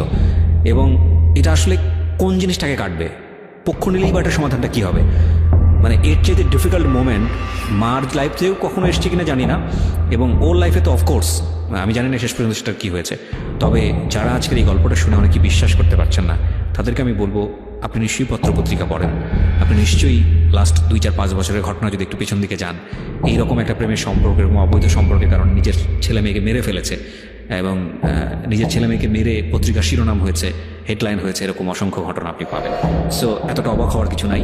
রেডিওতে ফর দ্য ফার্স্ট টাইম আমি বলি যে এইরকম একটা ডেসপারেট স্টোরি উঠে আসতেছে, আমরা চেষ্টা করতেছি এটার সমাধান খোঁজার জন্য। তারপর ওই দিন রাতে পরে মামারা আমাকে উল্টাপাল্টা কথা বলে। অ্যান্ড পরবর্তীতে মামা বলে যে আমার রুমে আমাকে দিয়ে যায়, অ্যান্ড বলে যে তুই এই রুম থেকে বের হবি না, তুই যদি রুম থেকে বের হস তাহলে সত্যি সত্যি তোকে আমি পুলিশে দিয়ে দেবো। এরকম কথা বলতেছিল। পরে আমি আমার রুমে চলে যাই, আমি আর কিচ্ছু বলি না। মামারা পরে চলে যায় রাত। পরের দিন সকালবেলা আমার আশেপাশের মানুষ যে রাতে চিৎকার চেঁচামেচি হয়েছে, তো ওগুলো শুনছি। তো পাশের বাড়ির কয়েকজন আসছেন, মানে 3-4টা নানু আসছে। ওরা জিজ্ঞেস করলো যে কী হয়েছে। তো আম্মু আবার সকালবেলায় মানে এর আগের বারের মতো গেটে তালা দিয়ে চলে গেছে নানু বাসায়। পরে আমি সবাই বললাম যে এরকম কাহিনী হয়েছে। পরে বলতেছিল তাহলে তুই তোর বাবাকে জানা, তো আমি তাদের কাছ থেকে ফার্স্ট ইন্সপিরেশন পাই যে না আমি আমার বাবাকে জানাবো। কারা এটা বলে? আমার পাশের বাড়ির লোকেরা, পাশের আমার বাড়ির লোকেরা। প্রতিবেশীরা। তো পরে আমি বাবারে ফোন দিই। তো এর আগেই নাকি আমার আম্মু উল্টাপাল্টা অনেক কথা আমার বাবারে বলে এক্স্যাক্টলি, যেটা রাখছে। তুমি অনেক আগে আমাকে বলেছো। হ্যাঁ, তো পরে আমি যখন বাবারে ফোন দিই, মানে বাবার ডিরেক্টলি নাম্বার, আমার বাবার মুখস্থ ছিল নাম্বার, তো আমি ওই নাম্বারে ফোন দিই। পরে আব্বু আমার ফোন প্রথম কয়েকবার রিসিভ করে, তো আমার কাছে টাকা ছিল না, তো যার কারণে বাইরে ফোন দিলে টাকা বেশি কেটে নেয়। তো পরে আমি আমার নানুর কাছ থেকে, মানে যে পাশের বাড়ির নানু ছিল তার কাছ থেকে 100 টাকা নিয়ে আমার ফোনে লোড করিয়ে তার ফোন দিই। তো এর মধ্যে আমার রাসেলের সাথে কোনো কথা নেই, মানে রাসেলের সাথে আমার কোনো কথা হচ্ছে না টোটালি। তো পরে বাবা আমাকে পরে নেট নাম্বার দিয়ে ফোন দিয়েছে, কী হয়েছে, কেন তুমি এত পাগলামি করতেছো, কেন তুমি তোমার মায়ের গায়ে হাত তুলছো, তুমি কি আমার মেয়ে? আমার বাবা আবার হাজি মানুষ ছিল, উনি 2 বার বড় হজ করেছেন, 18-19 বার ওমরা করেছে। ওকে। তো তার কাছে ছিল এরকম যে আমি পর্দাশীলভাবে চলবো, আমি কেন মায়ের গায়ে হাত তুলছি, কেন উশৃঙ্খল হয়ে গেছি, কেন ছেলেদের সাথে বাইরে ঘুরতে যাই, অথচ এগুলো কিছুই না। মানে ফোন দিয়ে যে কথাগুলো বলছে, মানে ওগুলো পুরোপুরি অবাক করা ব্যাপার। বলছে তুমি রাত করে, তোমার কি এটা নিজের বাড়ি যে তুমি রাত করে তোমার নিজের আরেকজনের বাড়িতে তুমি লোক নিয়ে আসো? মানে আমি মনে হচ্ছে আকাশ থেকে পড়লাম, আমি বাসায় লোক নিয়ে আসছি মানে কি? পরে বলতেছে যে তোমার মায়ের সাথে আমার কথা হচ্ছে, তোমার মা আমাকে সব বলছে। পরে আমি বললাম যে তুমি আমার কথাটা শুনবো, আমার কথাটা শুনবো না? পরে বাবা বলছে যে কী বলতে চাও তুমি বলো। পরে আমি বললাম যে এরকম এরকম ঘটনা হয়েছে, আমি কাউকে আনিনি, এর আগে একবার লোক আনছে, এবার একবার লোক আনছে। তখন আমার মেজাজ খুব গরম ছিল। রাসেল আমার বয়ফ্রেন্ড বা আমার সাথে রিলেশন কিনা এত কিছু সেন্স আমার ছিল না। তুমি রাসেলের নামটা বলেছো? হ্যাঁ, আমি রাসেলের নামটা বলে দিয়েছি যে ও কিন্তু ওর সাথেও কথা বলে। এখানে 3টা মানুষের নাম অলরেডি উঠে আসছে। তারপর আম্মু বলতে, মানে আব্বু আমাকে বলতেছে যে এগুলা কিছুই না, সব ব্যাপারে আমি জানি, তোমাদের এই বয়সে মেয়েরা যে কত খারাপ হতে পারো ওই ব্যাপারে আমার জানা আছে। এই কথা বলে ফোন কেটে দিছে। পরে আমি ফোন দিচ্ছি, আর ফোন রিসিভ করেনি, ফোন পিকও করেনি। পরে মানে আম্মু বাসায় আসতেছে, বাসা থেকে এসে খাওয়া দাওয়া করতেছে, মানে আমার ভাইদেরকে নিয়ে আবার চলে যাচ্ছে, কিন্তু আমাকে বাসায় ঢুকতে দিচ্ছে না। কোথায় যাচ্ছে সে? নানু বাসায় চলে যাচ্ছে, বাসাটা বাইরে থেকে তালা দেওয়া? তালা দিয়ে চলে যাচ্ছে। তুমি কোথায় তখন? আমি বাইরে, তোমাকে বাসার ভিতরে বাসায় ঢুকতে ঢুকতেই দিচ্ছে না। তোমার নানুর বাড়ি কত দূর ছিল বাসা থেকে? আমার বাসা থেকে 8-9 মিনিটের রাস্তা। ওকে। তো আমাকে বাসায় ঢুকতে দিচ্ছে না। অ্যান্ড ঢাকার কোন এলাকার ঘটনা এটা? এটা বাড্ডা এলাকা। বাড্ডা, ওকে। পরে এর মধ্যে তো তার আগের দিন রাতে আমার মামারা নানুরা এসে আমাকে অনেক কথা বলে গেছে, অ্যান্ড বলে গেছে আমি যেন টোটালি তাদের বাড়িতে না যাই। আমার মামা নানুদের কথা এরকম ছিল, যদি আমি ওই বাড়িতে যাই, যে আমার মামা তো বোনরা আছে, আমারটা শিখে নাকি তারা খারাপ হয়ে যায়। অ্যান্ড জিনিসগুলো মানে নিজের মধ্যে খুবই খারাপভাবে একটা মানে প্রেশার পড়ে যে কি, মানে এতটা ডিসপারেট হয়ে গেছিলাম যে আমি সিরিয়াসলি জানতাম না যে কী করব। তখন মেবি বিকালবেলা রাসেল আমাকে ফোন দেয় যে কী হয়েছে, তুমি আবার বাসে কেন ঝামেলা করতেছো? আমি কি, আপনি তো বলছিলেন, মানে এইভাবে ঝাড়িতে আপনি তো বলছিলেন, ওয়াদা করছিলেন আমার মা কোনোদিন খারাপ কিছু করবে না, এখন কেন এগুলো করতেছে? পরে সেও অবাক যে কী করছে। তখন আমি জানতে পারলাম যে না, আমার মায়ের প্রতি তার একটা উইকনেস আছে। সে বারবার জিজ্ঞেস করতেছিল কী হয়েছে, কেন হয়েছে, কীভাবে হয়েছে, কখন হয়েছে। মানে কিউরিয়াসিটিটা এমন বেশি ছিল যে আলটিমেটলি তো তার প্রতি কমিটেড ছিল। আমি যে বলতেছি আমারটা এতটা মানে ইম্পর্টেন্ট না, বা আমি যে একটা সিচুয়েশন আছে ওইটা ইম্পর্টেন্ট, শুধু মায়ের বিষয়গুলো জানতে চাচ্ছি। তো পরে আমি তারা বললাম সবটা। পরে সে বললো যে ঠিক আছে আমি আজকে আসতেছি, সে দেখতেছি কী হয়। তখন সে ওখান থেকে সিলেট থেকে রওনা দিয়ে দেয়। তো পরে মেবি তার সাথে আমার কথা হয়, আম্মু আবার তার কথা শুনতো, সে যাবো তো তাই শুনতো। তো পরে রাতের যখন 10টা বাজে, বাই দ্য ওয়ে একটা কোশ্চেন আমি বোধহয় ছেড়ে যাচ্ছি, যেই ছেলেটার সাথে এই সম্পর্কটা বা আগের যে ছেলেটাকে নিয়ে তুমি এটা বললা, তাদের ফ্যামিলিতে তুমি চাইলে জানাতে পারতা? তাদের ফ্যামিলিতে জানাতে পারতাম চাইলে, কিন্তু আমি কি করে জানাবো? আমি তো তাদের ফ্যামিলির সাথে অতটা ইন্ট্রোডিউস না। আর আমার কথা আমার ফ্যামিলির কেউই বিশ্বাস করতেছে না, তাদের ফ্যামিলি কি করে বিলিভ করবে? এক্স্যাক্টলি। তুমি তো যখন তোমার মা সম্পর্কে কমপ্লেনগুলো করছো, নিশ্চয়ই কে এসেছিল রুমের মধ্যে সেটা তুমি জানতা। তো তাদের কথা নিশ্চয়ই তুমি তোমার ফ্যামিলিকে বলতেছিলা, তোমার নানুকে বলতেছিলা, সবাইকে বলতেছিলাম। তখন তারা রেসপন্স? কেউই বিলিভ করতেছিল না। তাদের কথা ছিল এটাই, আম্মু বলতেছে আমি রাতে ঘুমোচ্ছি, ও কার সাথে ফোনে কথা বলছে, ওর মাথা বেরিয়ে গেছে, সে আমার সাথে খারাপ হচ্ছে। How it is possible? মানে যখন তুমি কোনো একটা সিচুয়েশন বলতেছো এবং সেই সিচুয়েশনের জন্য কে দায়ী সেটাও তুমি বলতেছো, তখন তো তাদের উচিত ছিল যে ওই ছেলেটাকে ডেকে নিয়ে আসা, বা ওই যার এগেইনস্টে কমপ্লেন তাকে ডেকে নিয়ে আসা। আমি এটাও বলছিলাম যে তুমি বিশ্বাস না করে তাকে ডেকে নিয়ে আসো, যে একটু আগে আমার বাসায় ছিল। যখন এই কথাগুলো বলতেছি তখন বলতেছি যে দেখছেন মানে আম্মু আমার মামাকে এভাবে বলতেছিল যে দেখছেন কতটা খারাপ হয়ে গেছে, এখন আউটলুক আনে আমার দিয়ে মানে আমার ফাঁসাইতে যেতেছে, এরকম কথা বলতেছি। ও গড, মানে মানুষের মতো একটু হলো সন্দেহ হওয়া উচিত। মানে এতটা ব্লাইন্ড সাপোর্ট কিভাবে আসে, মানে আই এম রিয়েলি কনফিউজ এই জায়গাটায়। ওকে, অ্যান্ড পরবর্তীতে আমি মামাদের মুখ থেকে এটা শুনতে পারলাম যে আমি নাকি রাতে লোক এনে থাকতাম অ্যান্ড তাদেরকে বলতাম যে আমি যে তাদের সাথে থাকছি এটা না বলে বলবো, তাদেরকে বলে দেবো যে তারা যেন আমার মায়ের সাথে এসে থাকছে, এটা যেন তারা সবাই বলে। তাদের মনে আমার মা বাবার মানে আমার মায়ের প্রতি এই বিলিফটা ছিল, ওকে, অ্যান্ড তারা এই বিলিফটা করাইছে আমার মা। পরে রাতের 10টার দিকে আমি বাসায় ঢুকে অ্যান্ড সারাদিন আমার না খাওয়া, আমার সারাদিনে কোনো খাওয়া নেই অ্যান্ড রাতে তো অলরেডি ঝামেলা হয়ে গেছে। তো আমি বাসায় ঢুকছি অ্যান্ড ফ্রিজ থেকে জাস্ট এক বোতল পানি নিয়ে আমি আমার রুমে এসে ঘুম, কজ সারাদিন অনেক টায়ার্ড ছিলাম। তো ঘুমিয়ে পড়েছি। পরের দিন সকাল 6টার দিকে রাসেল এসে আমাদের গেটে নক করে, আর রাসেল এসে গেটে নক করে, আমি গেট খুলে দেয় অ্যান্ড দেখি অনেকক্ষণ রাসেল আমার সাথে কথা বলে। অ্যান্ড তখন মানে আমি সহ্য করতে পারতেছিলাম যে রাসেল আমার সাথে কথা বলবে, কজ হয়তো আমি ওর প্রতি অনেকটা উইক হয়ে গেছিলাম। তো আমি সহ্য করতে পারতেছিলাম না, আমি আমার রুমের দরজা নক করে বসে আছি। রাসেল অনেকক্ষণ এসে পরবর্তীতে আমার রুমে নক করে, পরে আমি গেট খুলে দিই, পরে আমাকে নিয়ে যায়। নিয়ে গিয়ে বলতেছি যে শোনো, মায়েরা ভুল করতেই পারে, তবুও তো তোমার মা, কিছু মনে করো না। তো আমার আম্মুর সামনেও নিয়ে কথা বলে। পরবর্তীতে আমার রুমে এসে আমাকে যেটা বলে যে তুমি যেটা করছো ঠিক করছো। আমি ফার্স্ট টাইম তার দিক থেকে একটা ইন্সপিরেশন পাই যে না, সে আমাকে বলছে আমি যেটা করেছি ঠিক করেছি। আমার মায়ের গায়ে হাত তুলেছি, প্রতিবাদ করেছি, তাকে জানিয়েছি, মামাদেরকে। হ্যাঁ, তারা বিশেষ করছে না তাদের ম্যাটার, কিন্তু বলেছি তো। পরবর্তীতে তো যদি কোনো প্রবলেম হয় আমাকে ব্লেম দিতে পারবে না। তখন আমি রাসেলের কাছ থেকে জিনিসটা পাই। তো পরে রাসেল আমাকে আর কিছু বলে না। তো এরপর রাসেলের সাথে রাতে আমার কন্টিনিউ কথা হতে থাকে, 2 ঘন্টা 3 ঘন্টা 4 ঘন্টা।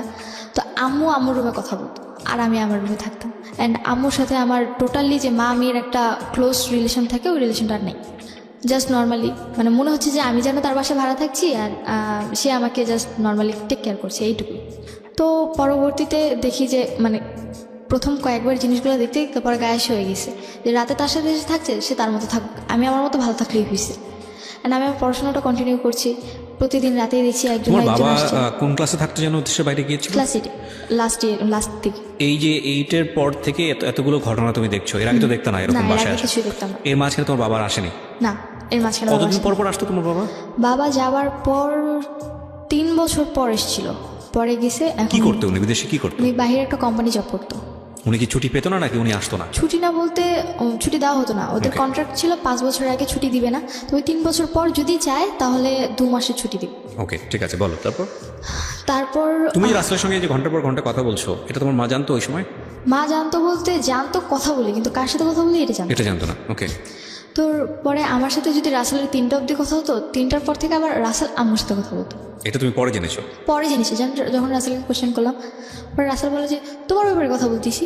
ওর কথাটা ছিল এরকম। ফাইন, তুমি যে জায়গাটায় ছিলে সেটা হচ্ছে যে তোমার আম্মুর এরপরে এইসব বিষয়গুলো তোমার কাছে তেমন একটা পাত্তা পেতো না, তুমি তোমার মতো থাকতো, তোমার মা তোমার তার মতো লাইফ লিড করতো।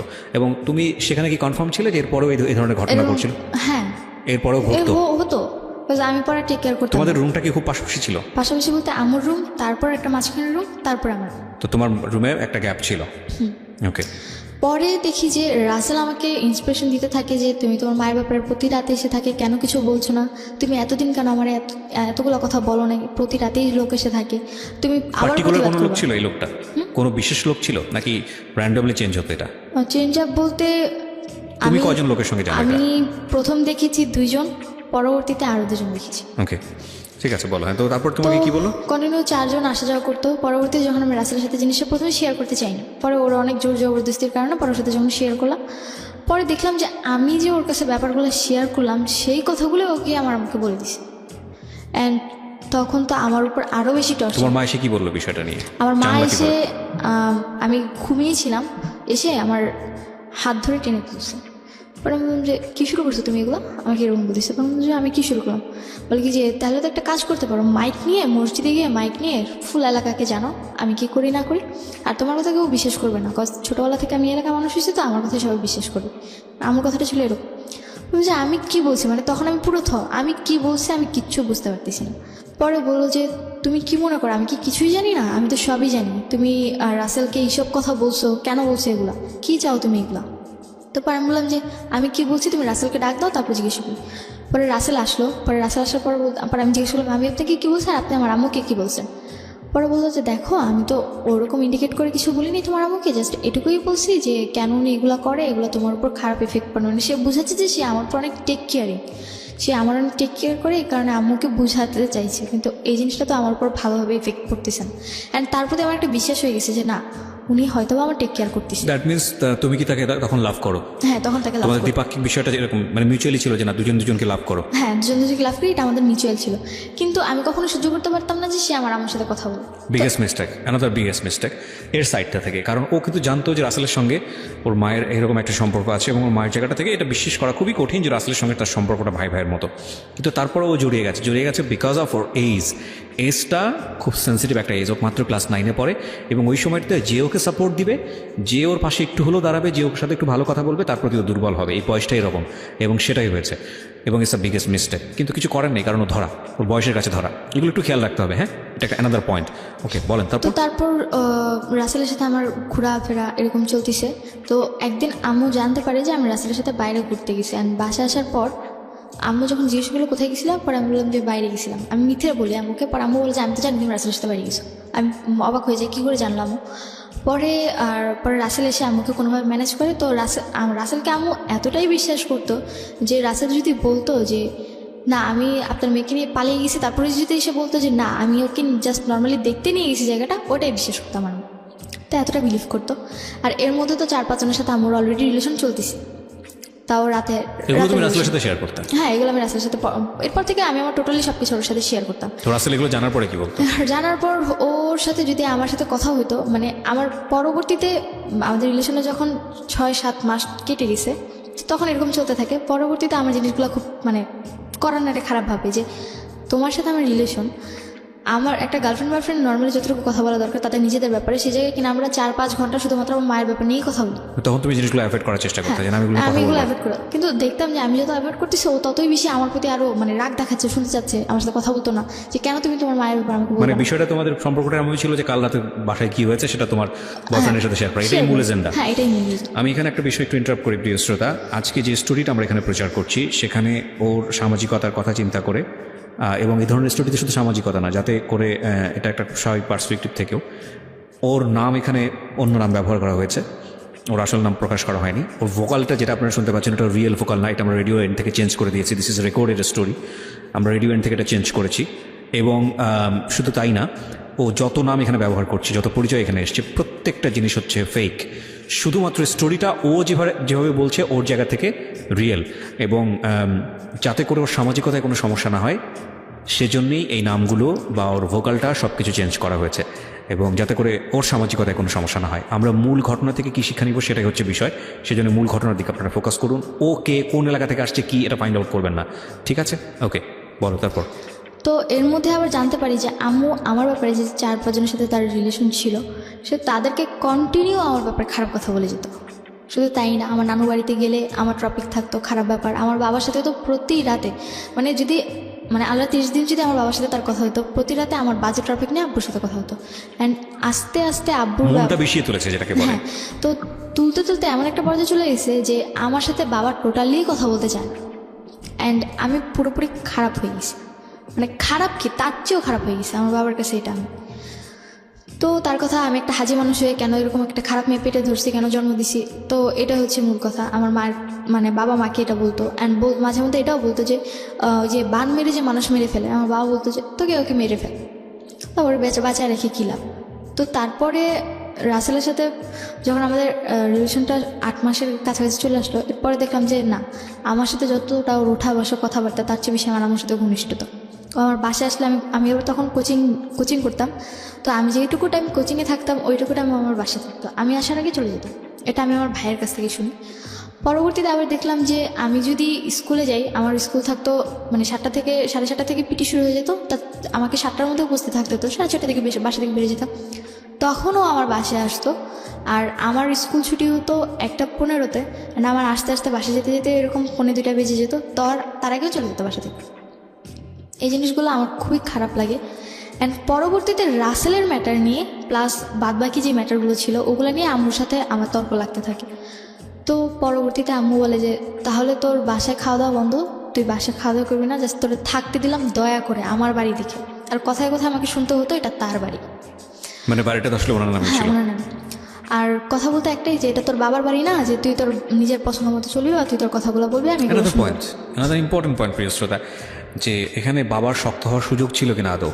আচ্ছা, তোমার বাবার কি এতটুকু সামর্থ্য ছিল না সে নিজে একটা বাড়ি করে, বা তারপর তোমার না। মার উপর অর্থনৈতিকভাবে ডিপেন্ড ছিল? আমার বাবা বলতে গেলে গ্রামে বাবার প্রচুর সম্পত্তি জায়গা আছে, কিন্তু ঢাকার মেয়ে বাবা পছন্দ করে, সেক্ষেত্রে আমার মায়ের বাড়ি ছিল, এখানে বাবা মোটামুটি উইক ছিল আমার মায়ের প্রতি। ওকে, ঠিক আছে, বলো। হ্যাঁ, তারপর জিনিসগুলো মানতে পারি না। তো একদিন রাসেল অসুস্থ থাকে, তো এর মধ্যে আমাদের রিলেশনটা এরকমই চলতে থাকে। ওর সাথে আমার প্রতিদিন ঝগড়া হতো, কেন আম্মুর সাথে কথা বলে, আর আম্মুর সাথে তো আমার প্রত্যেক দিন ঝগড়া হতে, আর কোনো না কোনো কারণে প্রতিদিন আমার 2-1টা থাপ্পড় খেতেই হবে। মার কাছ আর থেকে? হ্যাঁ, আর গালাগালির তো কোনো লিমিটই ছিল না। খেতে বসতে গালি শুনতে হতো, ঘুমোতে গেলে গালি শুনতে হতো, মানে এত নিম্ন স্তরের গালিগুলো মানে চলে গেছিলো যে তার কাছ থেকে শুনে শুনে মনে হচ্ছে যেন ওই জিনিসগুলো এখন আমি রিপিট করছি। ও আর মানে খারাপ, মানে খুব খারাপ সেন্সেশন, মানে নিজে সবসময় একটা জিনিস চিন্তা করতাম যে কেন এই ফ্যামিলিতেই বা জন্ম নিলাম, বা কেনই বা এগুলো আমি সহ্য করছি।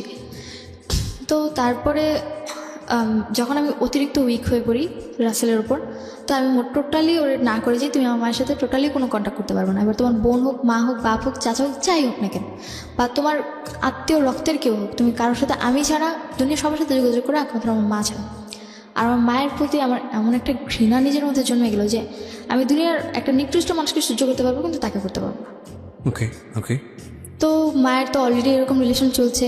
তো এরপরে বাসায় আসাটা, মানে 2-3 জনের বাসায় আসা বন্ধ হয়, কিন্তু আম্মু পরবর্তী থেকে তাদের বাসায় যাওয়া শুরু করে, বা বাইরে আউটসাইডে দেখা করে মিট করা শুরু করে। এটা তুমি জানলে কিভাবে? এটা জানতে পেরেছি রাসেল একবার আম্মুকে ফলো করেছে, তারপর জানতে পেরেছি। রাসেল তোমাকে ইনফরমেশনটা দেয়? হ্যাঁ, রাসেল ইনফরমেশন দেয়। আর আম্মু যে কথা বলতো, পরবর্তীতে আরেকটা এখানে মাঝখানে একটা ঘটনা ঘটেছে, সেটা হচ্ছে যে একবার আম্মুর সাথে এরকম ঝগড়া হওয়ার কারণে তো আমি নাকি, বাবা আম্মুকে বলে যে যেহেতু তোর মেয়ে এতই খারাপ হয়ে গেছে, তাহলে তুই ওকে কেন আলাদা রুমে থাকতে দিচ্ছিস? তার মানে ও বাইরে থেকে লোক এনে রাতের পর রাত বাসায় থাকছে, তুই কেন এটা মেনে নিচ্ছিস? তাহলে ওকে রুম ছেড়ে দিতে বল, তুই তোর রুমে মাটিতে ফ্লোরে ওরে থাকতে দিবি, যদি থাকতে হয় থাকবে, আমরা তো বাসা ছেড়ে চলে যাবো, কজ এটা তোর বাড়ি। তো আম্মু আব্বুর কথা শুনে আমাকে আমার রুম থেকে চলে আসতে বলে। তো আমি পরবর্তীতে আমার রুমটা ছেড়ে দিই, আমি আম্মুর রুমে ফ্লোরে বেড করে ঘুমোতাম। তো তখন তো রাতের আমার আবার মানে ক্লাস 6 থেকে রাত জাগার একটু স্বভাব ছিল, আমি রাতে এফএম শুনতাম। তো আম্মু রাতে কি বলতো, কানে এফএম থাকলেও যদি আমি এফএম অফ করে দিই পাশে গিয়ে বলতে শুনতাম। তো আম্মু আবার মাঝে মধ্যে করতো কি, মানে অনেক নেগেটিভ আর ন্যারো মাইন্ডের কথা বলতো। তো আমি ওগুলো শুনছি কিনা, হয়তো অপোজিট সাইড থেকে তাকে জিজ্ঞাসা করতে যে তোমার মেয়েগুলো শুনছি কিনা দেখো তুমি। তো তখন আবার আমাকে ডাক দিত যে এই সুবা তুমি কি আমার কথা শুনছো? তো যখন এরকম ডাক দিত তখন আমি না শোনার ভান করে বসে থাকতাম, তার মানে আমার কানে হেডফোন আছে, আমি তার কথা শুনছি। নেগেটিভ ন্যারো বলতে? নেগেটিভ ন্যারো বলতে হাজব্যান্ড ওয়াইফের যেমন কথা। ওকে ওকে, উই গট আন্ডারস্টুড। হ্যাঁ। তো এই জিনিসগুলো আমি টোটালি, মানে যখন কথাগুলো শুনতাম, মানে খুবই খারাপ লাগতো, টলারেট একদমই করতে পারতাম না। চিন্তা করতাম যে কেন আমাকে ওই রুম থেকে এই রুমে নিয়ে আসছে। তো এরকম তখন আমার 9-এর লাস্ট এক্সাম বলতে মানে এক্সামের লাস্ট এক্সাম ছিল, তারপরে 2 দিন পর রেজাল্ট দিয়ে দিবে, ডিসেম্বর মাস ছিল তখন। আমি টোটালি সহ্য করতে পারি না। দেন আম্মু লাস্টের দিকে আম্মুর সাথে আমার আবার ঝগড়া হয় কোনো একটা ম্যাটার নিয়ে, বলতে গেলে যে আমি কোচিং গেছি, রাত করে বাড়ি ফিরছি। ওই দিন আমার কোচিংয়ে অনুষ্ঠানও ছিল, তো ওই জায়গায় আমার লেট হয়ে গেছে। প্লাস ওখান থেকে আসার সময় রাসেলের সাথে দেখা করে আসতে গিয়ে আমার একটু লেট হয়ে গেছে, মানে 9:30টার কাছাকাছি চলে গেছে। তো আমাদের এলাকাটা এরকম যে 9:30টার পর বা 10টা থেকে কোনো মেয়ে বাড়িতে ফিরলেও তাকে নিয়ে অনেক বাজে মন্তব্য করা হয়। তো আম্মু ওইটা আমার সাথে চিল্লাচিল্লি করতে থাকে। পরে আমি আম্মুরে, মানে আমার সাথে তো আম্মুর কোনো ভালো রিলেশনই নেই, আর আম্মু যদি আমাকে কোনো কথা বলে আমি প্রত্যেকটা কথার বাজে অ্যান্সার দিই। ওকে। কজ তার কাছ থেকে সুন্দর সুন্দর এখন আমার অভ্যাস হয়ে গেছে। তো পরে আম্মু আমাকে জিজ্ঞেস করে এত রাত করে কেন তুমি বাসায় আসছো? পরে আমি বললাম যে আমি যদি রাত করে বাসায় ফিরি, বা আমি যদি কোথাও থেকে ঘুরেও এসে বাসায় ফিরি, তুমি তো আমার বাবাকে এটাই বলবে যে না আমি আরেকটা লোকের সাথে থেকে আসছি, তাই না? তুমি যেটা মনে করো সেটাই। আমার অ্যান্সারটা ছিল এরকম। আর আমি রাত করে বাড়ি ফিরলে আম্মু প্রত্যেকটা দিন বাবাকে একটা কথা বলতো যে তোমার মেয়ের এমন একটা চাহিদা হয়েছে, মানে এত খারাপ কথা বলতো যে ওরা এখন ঘরে রাখা দেয়, এমন কিছু কিছু কথা বলতো যে হাজব্যান্ড ওয়াইফ কথা বলতে পারে, কিন্তু যখন একটা মেয়ের টপিক নিয়ে কথা বলে, মায়ের কিন্তু উচিত যে না মেয়ের টপিকটি একটু মানে নিজের মধ্যে রাখা, কিন্তু সে কোনোটা রাখতো না, আরও বেশি করে বলতো। তো পরে আমার আবার এরকম ছিল যে না তাকে যদি, মানে আমি যদি রাত করেও বাড়ি ফিরতাম, তার জন্য যদি আমি অনেক খাবার নিয়ে আসতাম, সে আমাকে কিছুই বলতো না। ওকে, সো তুমি কনভিন্স করার জন্য মাঝে মাঝে খাবার নিয়ে আসতে। হ্যাঁ, যে আমি বাইরে গেছি, হয়তো বা আসতে লেট হয়ে গেছে, তার জন্য যদি খাবার নিয়ে আসতাম সে আমাকে কখনোই এই সময়টা তুমি কি করতে? এই সময়টা আমার হয়তো বা হাতে ঝিলে থাকা হতো, বা তখন আবার রাসেলের সঙ্গে? হ্যাঁ, রাসেল আবার তখন একটা বিজনেসে যুক্ত ছিল, যার কারণে ওর বিজনেসের কারণে উত্তরা বা বিভিন্ন জায়গায় যেতে হতো, মানে ওই ওর মানে বিজনেসের ইয়াটা প্রচারটা করার জন্য। রাসেল কি ওই সময়টাতে তোমার মায়ের সঙ্গে কি কথাবার্তা বলতো? নর্মালি বাসায় আসতো? খুব কম, আমার প্রেশার পড়ার পর একটু কম আসতো। তো এটা কি তোমার মা বুঝতে পারতো না? বুঝতে পারতো না বলতে, ও হয়তো কোনোভাবে কনভার্স করতো, আমি কখনো এই ব্যাপারে জিজ্ঞেস করি না। আর ও যদি জিজ্ঞেস করতাম, ও বলতো যে তোমার এত কিছু জানে কি লাভ, আমি তো ম্যানেজ করতেছি। Okay fine, he is playing double game actually. ও যখন তোমার সাথে বাইরে মিট করতো, বা তুমি কার সাথে মিট করতো সেটা তোমার মা জানতো? মিট করতেছি বলতে আমার ওর সাথে বেশিরভাগই মিট হতো হয় কোচিং ফাঁকি দিয়ে, আর তা নাহলে স্কুল ফাঁকি দিয়ে। আচ্ছা, তো এটা কি তোমার মা জানতো যে তুমি না। কার সাথে টাইম পাস করতেছো, কোন না, ছেলের এটা সঙ্গে? আমি জানতো না। এটা জানতো না। হ্যাঁ। আচ্ছা, তো তুমি বলছিলে রাত করে বাড়ি ফেরা, কটার দিকে ফিরতে সর্বোচ্চ রাত হলে? আমার সর্বোচ্চ 9:30টার অবধি কখনো যাইনি। 9:30। তোমার তখন বয়স ক্লাস 9-এ পড়ো তুমি? তখন আমি 15। 15? মানে তুমি কোন ক্লাসে পড়ো? তখন 10-এর ফার্স্টে। 10-এর ফার্স্টে। ক্লাস 9:30 অনেক রাত। হ্যাঁ, অনেক ওকে, রাত। বলো। তো পরে যখন আম্মু আমার উপর চিৎকার চেঁচামেচি করতো, তো আমি বলতাম যে তুমি করলে দোষ না আমি করলে দোষ, মানে আমার কথাটা এরকম ছিল, রিপিট দ্য সেন্টেন্স, বলো। যে তুমি করলে দোষ না আমি করলে দোষ। So ultimate lesson of the story is here. এইখানেই হলো লেসন, এবং এটা আরো কত বড় দিকে যাবে সেটাই হচ্ছে দেখার বিষয়। এই লাইনটা একটু মাথায় রাখেন, কারণ একটা কথা আমরা সবসময় বলি, শিশুকে যে পরিবেশে বড় করছেন সে সেই রকমই হবে, বা তার চেয়ে ভয়ানক হতে পারে। ওকে, হ্যাঁ। তো যখন আম্মুর সাথে এরকম তর্ক বিতর্ক যেত, তো তার সাথে আমার মানে এরকম কন্টিনিউ এরপর থেকে প্রতিদিনই প্রায় তার সাথে আমার মারামারি হতো। মানে সে আমাকে মারতো, আমি তাকে মারতাম, তারপর সে আমাকে বকাবকি করতো। সো ন্যাস্টি না? এগুলো শুনলেও মানে যে এটা চিন্তাই করা যায় না, বাট চিন্তা করে দেখুন মানে কতটা ভয়াবহ হতে পারে একটা পারিবারিক সমস্যা। ওকে, তো এরকম ঘটনা ঘটতেই থাকে প্রতিদিন। তো তখন আস্তে আস্তে মানে রাসেলের প্রতি আমি একটু উইক হতে থাকি আরও বেশি। তো তখন ওরা আমি বিলিভ করা শুরু করি, মানে ও আমাকে যা বলতো আমি তা বিলিভ করতাম, আর ও আবার আম্মুকে যা বলতো আম্মু তা বিলিভ করতো। মানে ও এদিক থেকে আম্মুর সাথেও কথা বলতো, আমার সাথে, মানে দুদিক থেকেই ওর মানে ইয়াটা খুব ভালো ছিল। কোথায় গিয়ে দাঁড়ায় সেটাই আমরা দেখবো। এরকমভাবে আমার বড় মামা আমার ফ্যামিলির প্রতি একটু বেশি টেক কেয়ারিং ছিল, তো উনি প্রায়ই আমাদের ঝগড়া মিটাতে আসতো। তো এক পর্যায়ে মামা কন্টিনিউ আস্তে আস্তে হয়তো ওনার কোনো না কোনোভাবে কোনো বাজে একটা দিক পড়ে। তো পরে আসে আমার বড় মামা কন্টিনিউয়াসলি আসতেছিল? হ্যাঁ, কন্টিনিউ আসতে। কেন আসতেছিল? এই যে আমাদের ঝগড়া সামাতে বা আমাদের ফ্যামিলি এখন কেমন আছে এইসব ব্যাপার উনি কি বিবাহিত ছিল? হ্যাঁ, উনি ম্যারিড ছিল। ওকে, ওনার বাচ্চা কাচ্চা ছিল? বিয়েও হয়েছে। বিয়ে হয়ে গেছে। ওকে, তো পরবর্তীতে বড় মামা মানে কি পরিবারের সবার বড়? হ্যাঁ, আমার মায়ের ফ্যামিলিতে তারা 7 ভাই বোন, তার তাদের মধ্যে মধ্যে সবার বড়। ওকে, তো পরে আমার বড় মামাকে আমার মা খুব বিলিভ করতো। তো একদিন বড় মামা বলে যে দেখ তোর ফ্যামিলিতে এত ঝামেলা, তার চেয়ে ভালো আমি আমার বাড়িতে নিয়ে যাই সুভাকে, ওকে কয়েকদিন আমার বাড়িতে রেখে পরে তোরা আমার বাসায় আবার দিয়ে যাবো। তো পরে মামার 2টা বিয়ে হয়েছে, একটা থাকে ধানমন্ডি আর একটা থাকে মানে আমাদের এলাকাতে। তো মামা বলছে যে যে আমাদের এলাকা থাকলে যে কোনো সময় তোর বাসায় চলে আসতে পারবে, তার চেয়ে বলে আমি ওকে ধানমন্ডি নিয়ে যাই। ধানমন্ডিতে আমি মানে আমি একদমই প্রস্তুত ছিলাম না, বা আমি যেতেই চাইনি টোটালি। কিন্তু আমার প্রচুর জোর জবরদস্তি, আমি গালাগালি সহ্য করতে না পেরে যে এইটুকু চিন্তা করতাম যে না 2-3 দিনের জন্য রেস্ট তো পাবো অন্তত আমি। তো এই চিন্তা করে পরে আমি গেলাম, তখন আমি 10-এর ফার্স্টের দিকে। তো যখন আমি ধানমন্ডি মামার বাড়িতে গেলাম, তো ওই দিনটা ছিল যে মামাদের বাড়িটা ছিল এরকম যে মানে ফুল বাড়িটার মধ্যে একটাই মানে একতলা বাড়ি। তো 2টা ফ্ল্যাট ছিল, এক ফ্ল্যাটে হাজব্যান্ড ওয়াইফ থাকতো, তারা সকালে চলে যেত, রাতে আসতো। আরেক ফ্ল্যাটে মামা আর তার ওয়াইফ থাকতো। আর আশেপাশে সামনে ছিল বড় একটা মাঠ, আর ডান পাশেও এরকম খোলামেলা ছিল, আর পিছনে ছিল মানে বাগান টাইপের। ওকে, তো যখন ওই বাড়িতে গেলাম, তো প্রথম দিন মোটামুটি নিজেদের বাড়ি, নিজেদের বলতে ভাড়া থাকতো তার। ওকে, তো প্রথম দিনটা মোটামুটি মামি আমার খুব টেক কেয়ারিং করে। তো মামি আবার জব করতো, মামা নর্মালি কিছু করতো না। তো মামি সকালবেলা জবে চলে যায়, পাশের বাড়ির লোকেরাও চলে যায়। তো আমি মানে ড্রয়িং রুমে বসে টিভি দেখতেছিলাম। তো মামার আচরণগুলো আমার কাছে খুব একটা ভালো লাগে, মানে সে অন্যরকম আচরণ করতেছিল। তো পরবর্তীতে তার মা আমার পাশে এসে বসান, টাচিংগুলো আমার কাছে খুবই খারাপ লাগে। তো পরবর্তীতে আমি মামার মানে ড্রয়িং রুম থেকে আমি আমার রুমে গিয়ে রুম নক করে দিয়ে রুমে শুয়েছিলাম। তো পরে মামা এসে অনেকক্ষণ রুমে নক করে, আমি খুলিনি।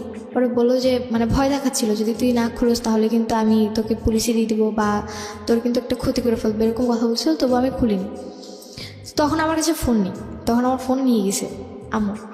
তো পরে আম্মুর সাথে কথাও ছিল, পরে মামা ভেবে আম্মুরে ফোন দিছে যে তোর মেয়ে এত বেয়াদব যে কোনো কথা শোনে না, আমাদের এখানে এসে খারাপ আচরণ করতেছে, আমি রুমে বসে কথাগুলো শুনতেছি। আম্মু কি বলছে সেটা তো আমি জানি না, মামা এরকম কথা বলতেছিল, হয়তো বা আম্মু বলছিল যে হ্যাঁ ওরে মাইর দেন বা দেখবেন ঠিক হয়ে গেছে, ওরা মাইর দেয় আমি সোজা করতে হয়, আমারটা মারলে তো আমারে উল্টা দেয়, আপনারা মারলে তো আপনাদেরকে আর কিছু করবে না, এরকম কথা বলতেছিল। তো পরে মামা রেগে যায় প্রচুর আমার উপর। অ্যান্ড পরে যখন আমি পরে অনেকক্ষণ দরজা তোর মা কথা বলবে তোর সাথে, দরজা খুল। পরে আমি যখন দরজা খুলি মামা আমার গায়ে হাত আমাকে একটা চড় মারে। অ্যান্ড এতটাই জোরে ছিল যে না আমি 2-3 মিনিটের জন্য স্তব্ধ হয়ে গেছি। তো পরে আমি বললাম যে কী করতেছেন এগুলো আপনি। পরে আমার সাথে অনেক বাজে আচরণ করে অ্যান্ড এক পর্যায়ে অনেক খারাপ সিচুয়েশনের মধ্যে উনি আমাকে রেপ করে। আমার লাইফে ফার্স্ট টাইম ছিল তখন। আমি প্রচুর চিৎকার করি কিন্তু কোনো লাভ হয়নি, হয়তো বা আমার চিৎকারটা কারো কান অব্দি যায়নি, বা হয়তো বা আমার ভাগ্যেই ছিল এরকম, ভাগ্যের দোষ দিয়ে লাইফটাকে ছেড়ে দিই যে কী করলাম এটা। তো ওই দিন এই সিচুয়েশন যাবার উনি তোমাকে কি বলে এই ঘটনার পরে? এই ঘটনার পর আমাকে একটাই কথা বলে যে তোর মায়ের মানে পরবর্তীতে ওনার মুখ থেকে আমি যেটা জানতে পারলাম যে হয়তো ওনাদের ফুল ফ্যামিলিটাই এরকম। বড় মামার সাথে আচরণ করার পর বলে যে আমার যে ছোটো মামা ছিল উনিও নাকি এরকম কয়েক জায়গায় এরকম কিছু করছে। সো আমি যদি এগুলো কাউকে বলতেও যাই কেউ কখনো বিলিভ করবে না, আর এতে নিজের বদনাম হবে, নিজের মান সম্মান যাবে, প্লাস সমাজে কলঙ্কিত হব আমি। এই কথাগুলো বললে সমাজে হ্যাঁ হয়তো বা ন্যায় বিচার তো কখনো আমি পাবো না, তাদের কথা ছিল এরকম যে ন্যায় বিচার তো তুমি কখনোই পাবো না, আর আমাদের ব্যাপারে কিছু বলতে গেলে কেউ কখনো বিশ্বাসও করবে না, আর তাছাড়া তুমি এখনও 18 বছরের হওনি।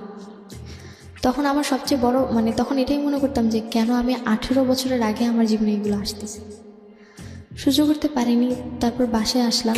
You are so desperate first of all. তুমি আজকে লাখ লাখ মানুষের সামনে কথাগুলো বলার সাহস করছো, এই জায়গা থেকে আমি তোমাকে অনেক ডেসপারেট মনে করতেছি। তুমি এই ঘটনা ঘটার পরে পুলিশে যাওনি কেন?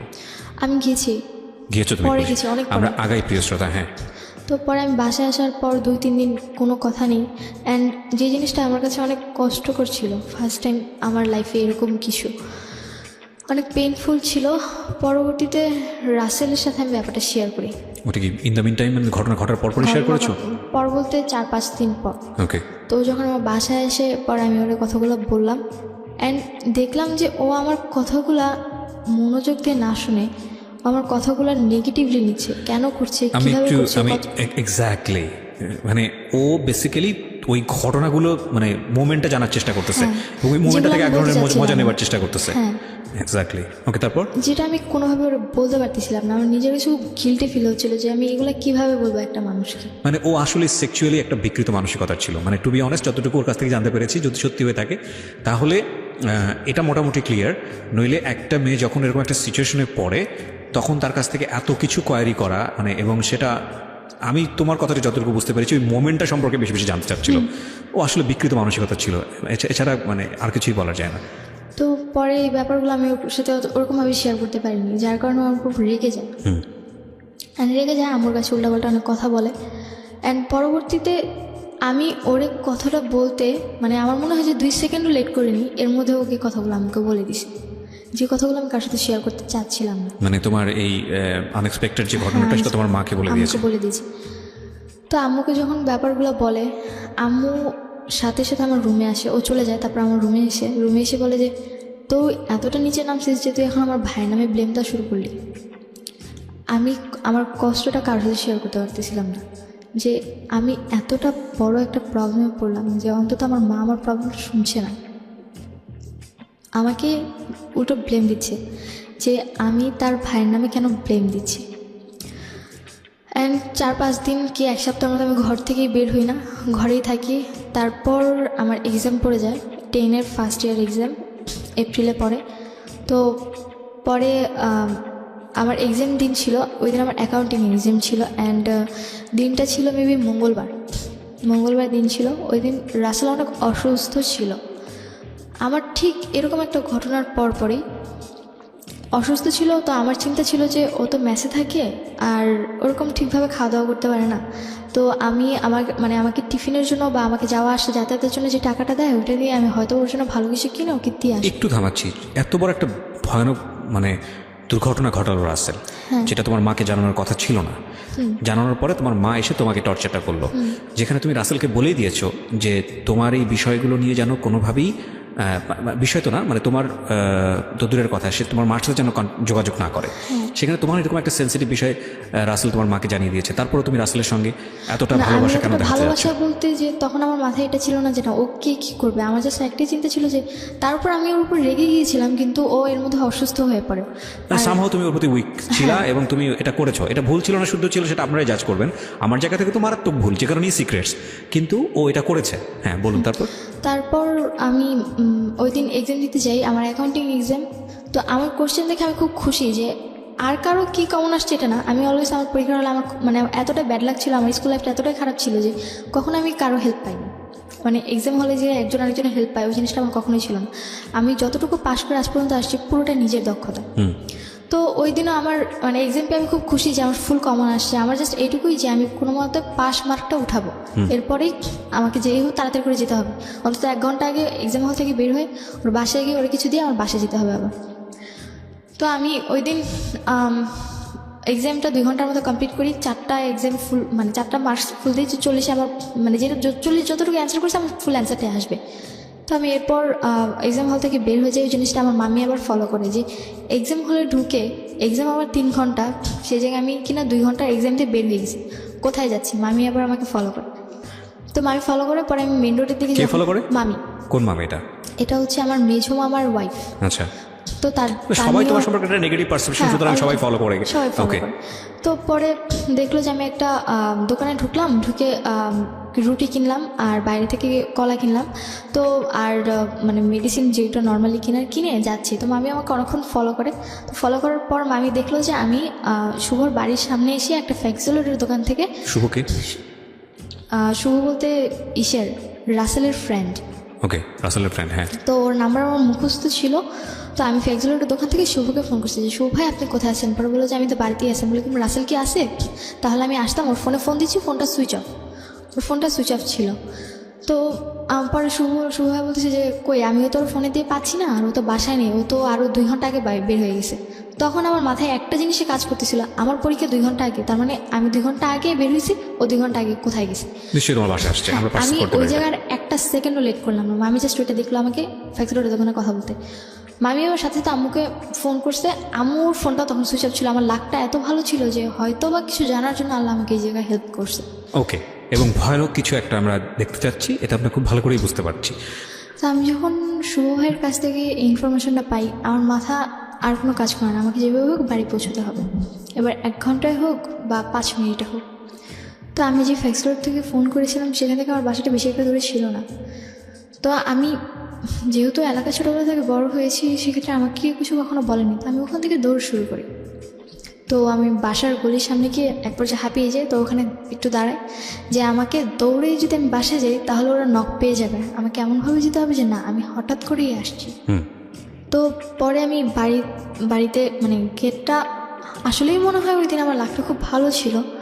গেটটা যখন আমি খুলি ওরা হয়তো বা কোনো টের পায়নি। আমি গেটটা আস্তে খুলে শুটা খুলে স্কুলের যখন আমি ঘরে ঢুকি, হয়তো আমার ছোটো 2 ভাই তখন বের হচ্ছিলো। তো এই জিনিসগুলো আমার ছোটো 2 ভাইয়ের মধ্যে একটা খারাপ প্রভাব পড়ে। ওরা খুব খারাপ আচরণ করতে থাকে। অ্যান্ড এখনও পর্যন্ত আমার ছোট 2 ভাই এতটাই খারাপ আচরণ করে, ওদের আচরণটা এতটাই নিম্ন টাইপের। খারাপ বলতে অনেক খারাপ আচরণ করে, কারোর সাথে ভালো ব্যবহার করে। খারাপের তো বিভিন্ন রকমের টাইপ আছে। কথা বলার স্টাইল ভালো না, বকা দিয়ে কথা বলে যাকে বলবে, আবার উগ্র আচরণ, অনেক উগ্র আচরণ, আর কারোর সাথে কোনো ভালো আচরণ করে না। ওই জিনিসগুলো হয়তো বা ওদের মধ্যে কোনো একটা এফেক্ট পড়েছে। তো আমার ভাই দুটো তখন বের হয়ে যায়। তো আমাকে আমার মেজো যে ভাইটা ছিল আবার আম্মুর আবার সব কথা শুনে, তো ছোটোটা আবার আমার কথা শুনে। মেজোটা দেখছে আমাকে, দেখে ও চাল থেকে চিৎকার করেছে আম্মু আপু কিন্তু ঢুকলো বাড়িতে। ও পাশের বাড়ির চালে মানে কয়েকটা ছেলে মিলে চালের মধ্যে ঘুরে উড়াইতেছিল, তো আমাকে দেখছে আবার। তো আমি যখন আস্তে করে ঘরে ঢুকে শুটা করছি তখন চিৎকার করেছে যে আম্মু আপু কিন্তু ঘরে ঢুকলো। এই কথাটা আম্মু শুনছে, শুনে তাড়াতাড়ি করে যেই উঠতে গেছে আমি রুমের মধ্যে প্রবেশ করে যখন তাদেরকে এমন একটা সিচুয়েশনে দেখি যেটার জন্য সত্যি হয়তো বা আমার জন্য আনএক্সপেক্টেড ছিল। আমি ওখানে খাবারগুলো রেখে বসে এটা তোমার জন্য আনএক্সপেক্টেড ছিল, বাট আমাদের জন্য সবার জন্য, যারা আমরা স্টোরিটা শুনছিলাম তাদের সবার জন্য এটা এক্সপেক্টেড ছিল। ওকে, অন্যান্য সবার ক্ষেত্রে এটা যেমনটা হোক নিজের ক্ষেত্রে মেনে নিয়েছি। হয়তো বা ওদিক থেকে আমার কোনো উইকনেস ছিল না, কিন্তু অফকোর্স এটা তোমার উইকনেস ছিল এবং এটা ভুল ছিল। আমি তো বলছি যে অ্যাডোলেসেন্স পিরিয়ডে ছিল, তুমি সবই তোমার মতো প্রতিবাদ সত্তা গ্রো করেছে, কিন্তু লজিকটা গ্রো করেনি। লজিকটা যদি গ্রো করতো তাহলে তুমি নিশ্চয়ই ছেলেটার সাথে এভাবে জড়াতে না। হ্যাঁ। তো পরে যখন এই জিনিসগুলো দেখি আমার হাত থেকে কলার রুটি পড়ে যায়, তো আমার ছোটো ভাইটা মানে নিজে যে ভাইটাও চাল থেকে তাড়াতাড়ি মানে পাশের বাড়ির চাল থেকে নেমে আমাদের বাড়িতে ঢুকে বয়স কত ওর? ওর বয়স এখন চলতেছে মেবি 12, আর তখন ছিল মেবি 8 কি 9 এরকম ছিল। তো পরে ও আর কোনো কথা বলে না, ও এই সিচুয়েশনটা দেখে ওর সামনেও? ওর সামনে। মানে এমন কোন সিচুয়েশন কি ছিল যে খুবই বিব্রতকর? খুবই বিব্রতকর বলতে মানে আমি সত্যি বলে বুঝতে পারবো না। না ওকে ফাইন, আমরা জানতে চাচ্ছি না। অ্যান্ড রাসেল যখন ব্যাপারটা দেখে ও আমাকে মানে নিজের চোখকে তো আমি আর অবিশ্বাস করতে পারবো না। এতদিন না হলে আমি নিজেকে অবিশ্বাস করে ওকে বিশ্বাস করে আসছি, এরপর থেকে ওকে মেনে নেওয়াটা আমার পক্ষে সম্ভব কি করলে হয়নি। তুমি ওই সময়টাতে? তখন আমি হাত থেকে ওগুলো ফেলে দিই, মানে প্রথমে হাত থেকে পড়ে যায়, পরে আমি এই কথাটা বলি যে মানে একটা বকা দিয়ে ওরে যে তোর মতো এরকম খারাপ টাইপের ছেলের জন্য আমি যে এই খাবারটা নিয়ে এসেছিলাম তোর অসুস্থতার জন্য, এটা মনে হয় তোর 7 কপালের ভাগ্য। এটা বলে রুটি আর কলাটা ধরে ফিক্কা মারে একদম গেটের বাইরে ফেলে দিই। আর ছোটো ভাইটার সাথে সাথে আম্মু বলে যে তুমি বাইরে যাও, তো বের হয়ে যায়। আর একদম যে ছোটো ভাইটা ওকে নানুর বাসায় পাঠায় দেয়। তো আমি গেট আটকে দিই, মানে গেট আটকে দিই, পরে ওদের দুজনকে রুমে রাখি। তো রুমে রেখে বলছি যে এখন কি করবে বলো, এখন আমার কেমন অবিশ্বাস করবে বা এখন এর আগেরগুলো তো নিজের চোখে দেখছি, এবার তো তোমাদের দুজনকে একসাথে দেখলাম। এখন রাসেলকে বলতেছি যে তুমি এখন কি বলবা, মাকে বলতেছি তুমি এখন কি বলবা। পরে আম্মু বলতেছি যে কেন, ও কি বলবে মানে অন্যান্যগুলো যেমন মেনে নিতে পারছে এটা কেন মেনে নিতে পারবে না। পরে আমি রাসেলকে বললাম যে আসলে কি এটা আমি মেনে নিব। তো তখন হয়তো আম্মু কোনো জিনিস একটা গেস করতে পারছে যে হয়তো বা ওর সাথে আমার রিলেশন। তার পর্যন্ত কেস করেন না, তার আগ পর্যন্ত গেস করেনি।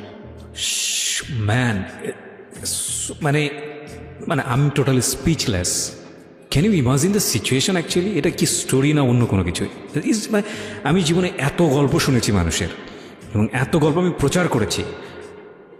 মানে আমি এখন তো অনেক বেশি ম্যাচিউর। প্রথম যখন শুনতাম ভেতরে তোলপাড় হয়ে যেত, কিন্তু আজকে না মানে এত বেশি এক্সট্রিম লেভেলের ইমোশন হচ্ছে যে আমি ফিল করতে পারছি না যে আসলে কী বলবো, মানে আনথিঙ্কেবল। তারপরে কি হলো?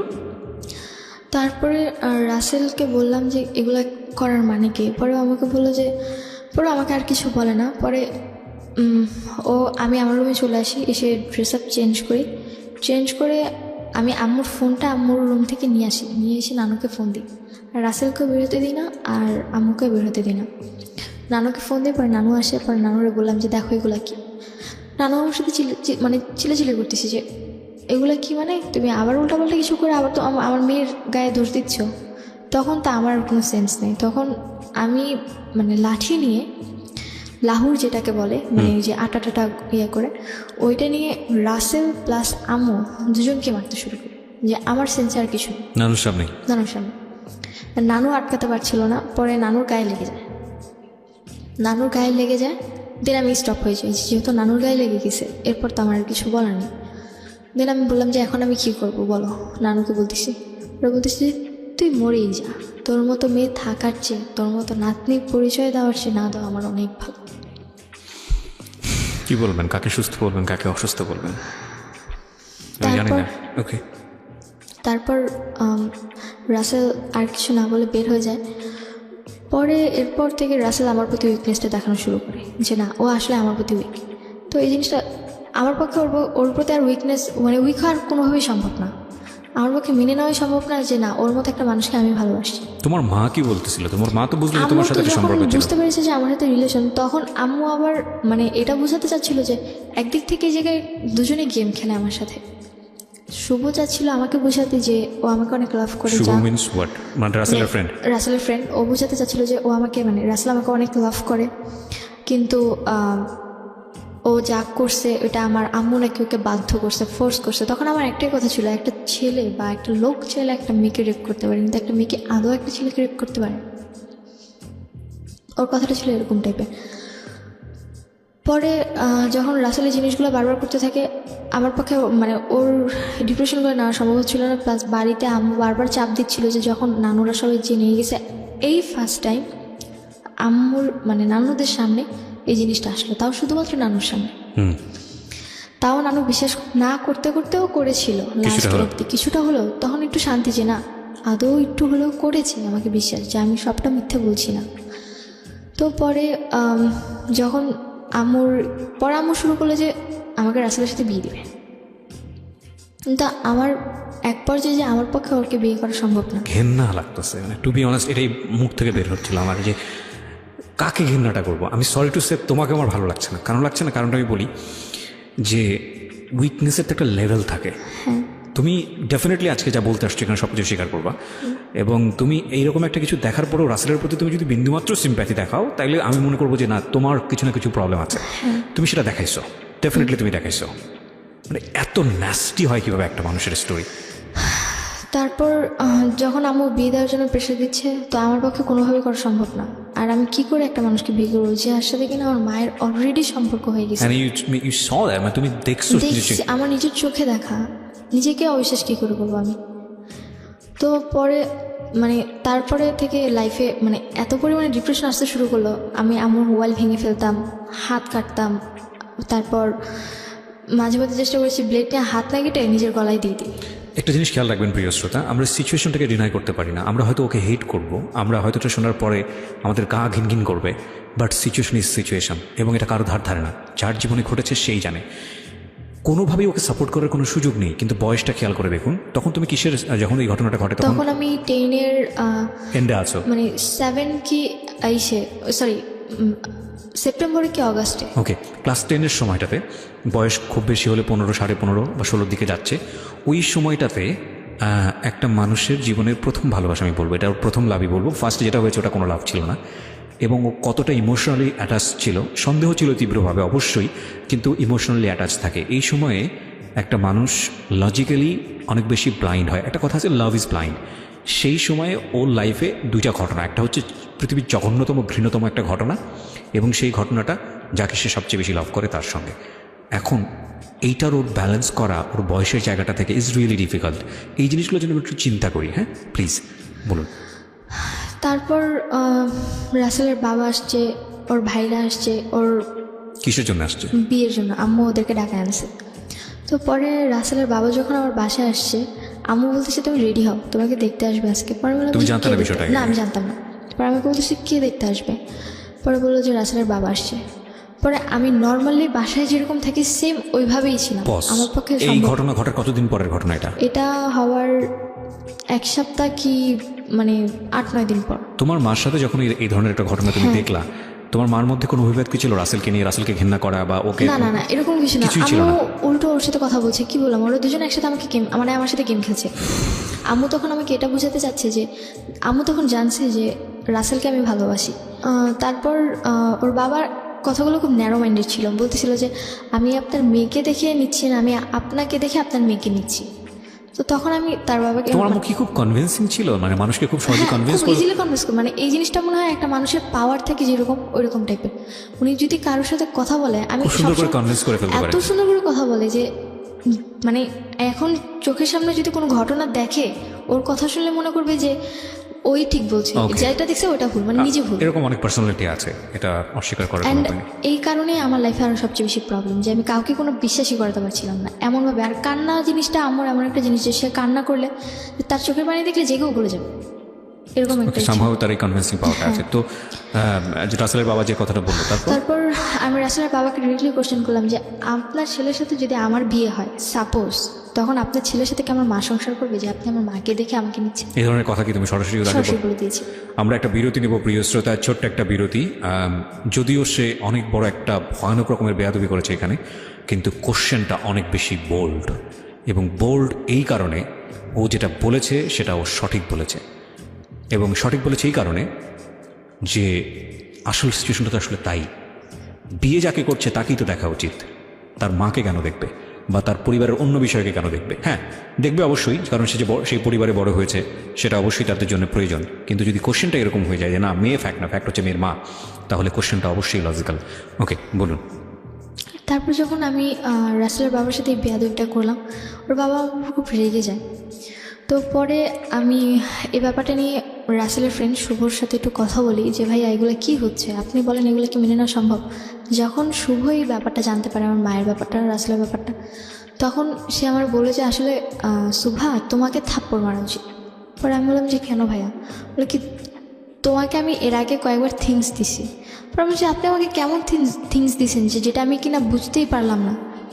তো তখন যখন আমি এই কথাগুলো তারা বললাম, সে আমার বলতেছে যে শোনো আসলে ওদের ফুল ফ্যামিলিটাই এরকম। আজকে যদি তোমার সাথে রাসেলের বিয়েও হয়, দেখবে 2 দিন পর ওর বড় ভাই তোমার সাথে খারাপ আচরণ করা শুরু করছে। তারপর মানে আমার তো অলরেডি রাসেলের প্রতি একটা ঘেন্না চলেই আসছে, তার মধ্যে ওর ফ্যামিলির ব্যাকগ্রাউন্ড সম্পর্কে যখন আমি আস্তে আস্তে ওর ফ্রেন্ড শুভর কাছ থেকে জানতে পারলাম, তখন তো আমার পক্ষে কোনোভাবেই আর কোনো কিছু মেনে নেওয়া সম্ভব না।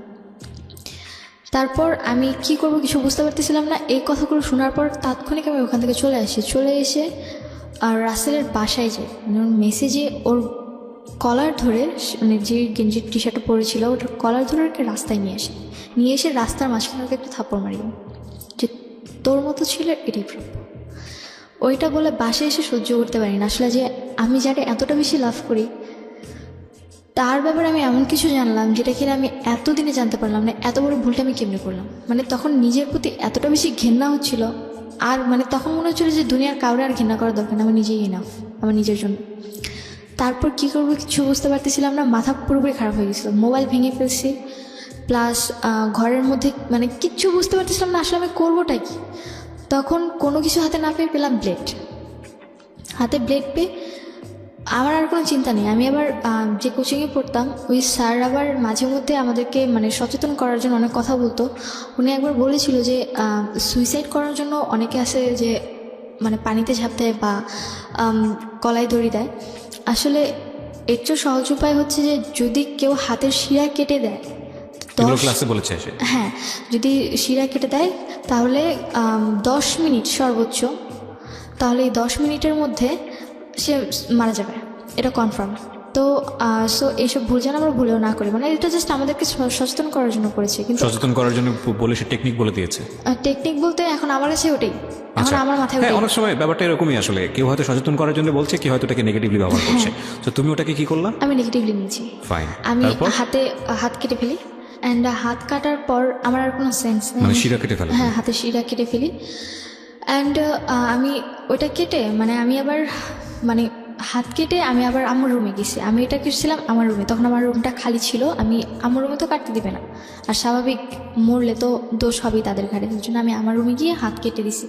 কেটে আমি আবার হাঁটতে হাঁটতে আমার রুমে গেছি। রুমে গিয়ে ব্লেডটা ওয়াইড্রবের যে কাপড়টা ছিল ওটার নিচে ব্লেডটা রাখছি। ব্লেডটা রেখে আম্মুর ফোন নিয়ে আমার রুমে আসছি। আমার রুমে এসে বললাম, ওর মানে রাসেলের বড় ভাইকে ফোন দিছি। ফোন দিয়ে বললাম যে আপনাদের মতো নোংরা পরিবারে যাওয়ার চেয়ে আমার মরে যাওয়া অনেক ভালো। আজকের পর থেকে আপনারা কোনোদিন শুভাকে আর পাবেন না, দয়া করে আমাকে আর কোনোদিন জ্বালাবেন না। তারা মনে হচ্ছে হয়তো আমি কোথাও চলে যাচ্ছি, অলরেডি তো আমি রাসেলকে মেরেই আসছি। তো এরপর আমার হাত থেকে ফোনটা পড়ে গেছে, আমি সেন্সলেস। তারপর আমার আর কোনো সেন্স নেই। তারপর যখন আমার 4 ঘন্টা পর যখন সেন্স ফিরে, তখন আমি হসপিটাল, অ্যান্ড আমার হাতে ব্যান্ডেজ করা। পরে আম্মুর মুখ থেকে যেটা শুনলাম যে আমার হেঁটে যে আমি আম্মুর রুমে গেছি আবার আমার রুমে আসছি, তখন রক্তগুলো নাকি নিচে পড়েছিল, যেটা কিনা আম্মু দেখতে দেখতে আমার রুমে আসছে। অ্যান্ড এসে দেখে যে আমি পড়ে আছি, মনে করেছিল শুয়েছিলাম, কিন্তু রক্ত দেখে সে আর ঠিক থাকতে পারেনি। হয়তো বা আমার রক্ত তার মধ্যে কোনোটা যদিও চেঞ্জিং আনে। তো সে আমার রুমে এসে যখন আমার হাতটা কাটা দেখে, হাতের মধ্যে তাড়াতাড়ি করে কাপড় পাচ্ছে। তারপর রাসেলকে ফোন দেয়, রাসেল আর আম্মু আর আমার নানুকে ফোন দেয়। 3 জন মিলে আমাকে হসপিটালে নিয়ে এসে আমার হাতে সেলাই করে প্লাস হাতটা ঠিক করে। কোন হসপিটাল এটা? আলসাম। এই হসপিটালে সাধারণত এগুলো নেওয়ার কথা না, কেস নেওয়ার কথা। হ্যাঁ, কেস নেওয়ার কথা। এই জায়গায় আরও একটা কথা হচ্ছে যে কেন কেস নেয়নি, আমার খালামণি এখানে জব করে। সামহাউ সে ম্যানেজ করেছে। সামহাও বলতে আমাকে যে নিয়ে আসছে, পিছনের একটা গেট আছে, ওই গেট দিয়ে আমাকে নিয়ে এসে একেবারে 4 তলায় নিয়ে গেছে, যেখানে অপারেশন থিয়েটার। 4 তলায় নিয়ে গিয়ে অপারেশন থিয়েটারে জাস্ট ওনার যে পরিচিত ডক্টরটা আছে, মানে মানে উনি হসপিটালেও জব করে, আবার ওই ডক্টরের বাসায়ও জব করে, তো কাজ করে, যার কারণে ওনাকে ডেকে এনে আমার হাতটা কোনোভাবে ওয়াশ টাশ করে ঠিক করছে, মানে শিলি দিছে। তারপর এই ব্যাপারটা হসপিটালের কেউ তেমনভাবে জানতো না, কারণ যেহেতু আমাকে আস্তে করে নিয়ে আসছে, আর আমাকে কোলে করে উপর অব্দি তুলছে পুরোটাই রাসেল। তারপর যখন বাসায় নিয়ে আসি, আমার একটা কথা ছিল, যদি রাসেল আমার সামনেও আসে আমি হাতের শিলি তো খুলবই, প্লাস নিজেকে আবার ওই জায়গায় মানে আবার ব্লেড দিয়ে আমি নিজেকে নিজে শেষ করে দেবো, এরপর বাঁচানোর আর কোনো স্কোপ থাকবে না। এবার তো দরজা খোলা ছিল, এরপর আবার দরজা না, দরজা আটকে করবো, যাতে কেউ খুলতেও না পারে। আমার কথাটা এরকম ছিল তাদের কাছে। তারপর পরে রাসেলের ফ্যামিলিরা আমাকে দেখতে আসে আবার আমার অসুস্থ অবস্থায়। পরে আমি ওদেরকে অনেক অপমান করি। পরে আমি বলি যে যদি আপনারা মানুষ হয়ে থাকেন জীবনের মধ্যে আমার সামনে আসবেন না, আপনার মতো ফ্যামিলির ছেলে বিয়ে করা তো দূরে থাকা, আমি কোনো মুখও দেখব। এরপর শুভ মানে রাসেলের যে ফ্রেন্ড ছিল শুভ, ও মেবি রাসেলকে অনেক কথা বলে, যার কারণে রাসেল সহ্য করতে না পেরে চলে যায়, পুরোপুরি টোটালি কন্ট্যাক্ট অফ করে সিম চেঞ্জ করে এলাকা ছেড়েই চলে যায়। কে? রাসেল। ওকে। তারপর আম্মুর সাথে রাসেলের কোনো কন্ট্যাক্ট নেই, আম্মু তো পুরো দিশেহারা, রাসেলের কোনো খোঁজ পাচ্ছে না। প্লাস এখন আরও আমাকে ইমোশনালি বোঝানোর চেষ্টা করছে যে না, আসলে আম্মু আমার প্রতি অনেকটা কনসেপ্ট, মানে সে বোঝাতে চাচ্ছে যে না, সে আমার জন্য রাসেলকে খুঁজছে। তখন আমি বললাম যে আমার জন্য রাসেলকে খুঁজে কোনো লাভ নেই, রাসেলকে তুমি যদি এখন মানে রাজা সেজে আমার সামনে দাও, আমি কিন্তু তাকে কখনো আর অ্যাকসেপ্ট করতে পারবো না, বিকজ আমার পক্ষে এটা সম্ভব না। পরে আম্মু ওই জিনিসগুলো হয়তো বুঝতে পারছে, পরে আম্মু আর এই জিনিসগুলো ট্রাই করেও নি। পরবর্তীতে বিয়ের জন্য পরে রাসেলের ফ্যামিলি চলে গেছে, আমাদের রাসেলের ফুল প্রুভলি টোটালি রাসেলের সাথে কন্ট্যাক্ট অফ, মানে আমাদের ফুল ফ্যামিলি। এর মধ্যে হাত কাটা নিয়ে বাবার কাছে খবর গেল যে রাসেলের সাথে নাকি আমি ছিলাম, যেটা কিনা মিস ইনফরমেশন। আমি বুঝতে পেরেছি। তারপর তোমার বাবা কি করলো? তো এই জিনিসগুলো বাবা শোনার পর বাবা আমাকে বললো যে তুই কাটছোস তো ঠিক আছে, তা হাত কেটে দরজাটা কেন ওপেন রাখলি, তোর মা ইমোশনালি এটা তুই জানিস। একেবারে মানে আমার বাবা অনেক হার্ড, এতটাই হার্ড যে বলার বাইরে। দেন অক্টোবরের 3 তারিখে রাসেল এলাকা ছেড়ে চলে গেল, আমার ওর সাথে আর কোনো কন্ট্যাক্ট নেই। অক্টোবর 4 তারিখ থেকে আমার মডেল টেস্ট শুরু হলো। দেন এর মধ্যে আমার ফ্যামিলি তার কোনো ঝামেলাও নেই, কোনো গ্যাঞ্জাম নেই। তারপরে আসলো আমার এসএসসি পরীক্ষা শেষ ফেব্রুয়ারিতে এসএসসি পরীক্ষা শেষ। তারপর মার্চ মাসে, তখন এর মধ্যে আম্মু আমার সাথে খুবই ভালো আচরণ করছে, যেটা কিনা আমি তার কাছ থেকে আশা করিনি। কিন্তু বাবার সাথে আমার কোনো কন্ট্যাক্ট নেই। ওই দিন লাস্ট কথা হয়েছিল, এরপর আমার সাথে বাবার আর কোনো কন্ট্যাক্ট নেই।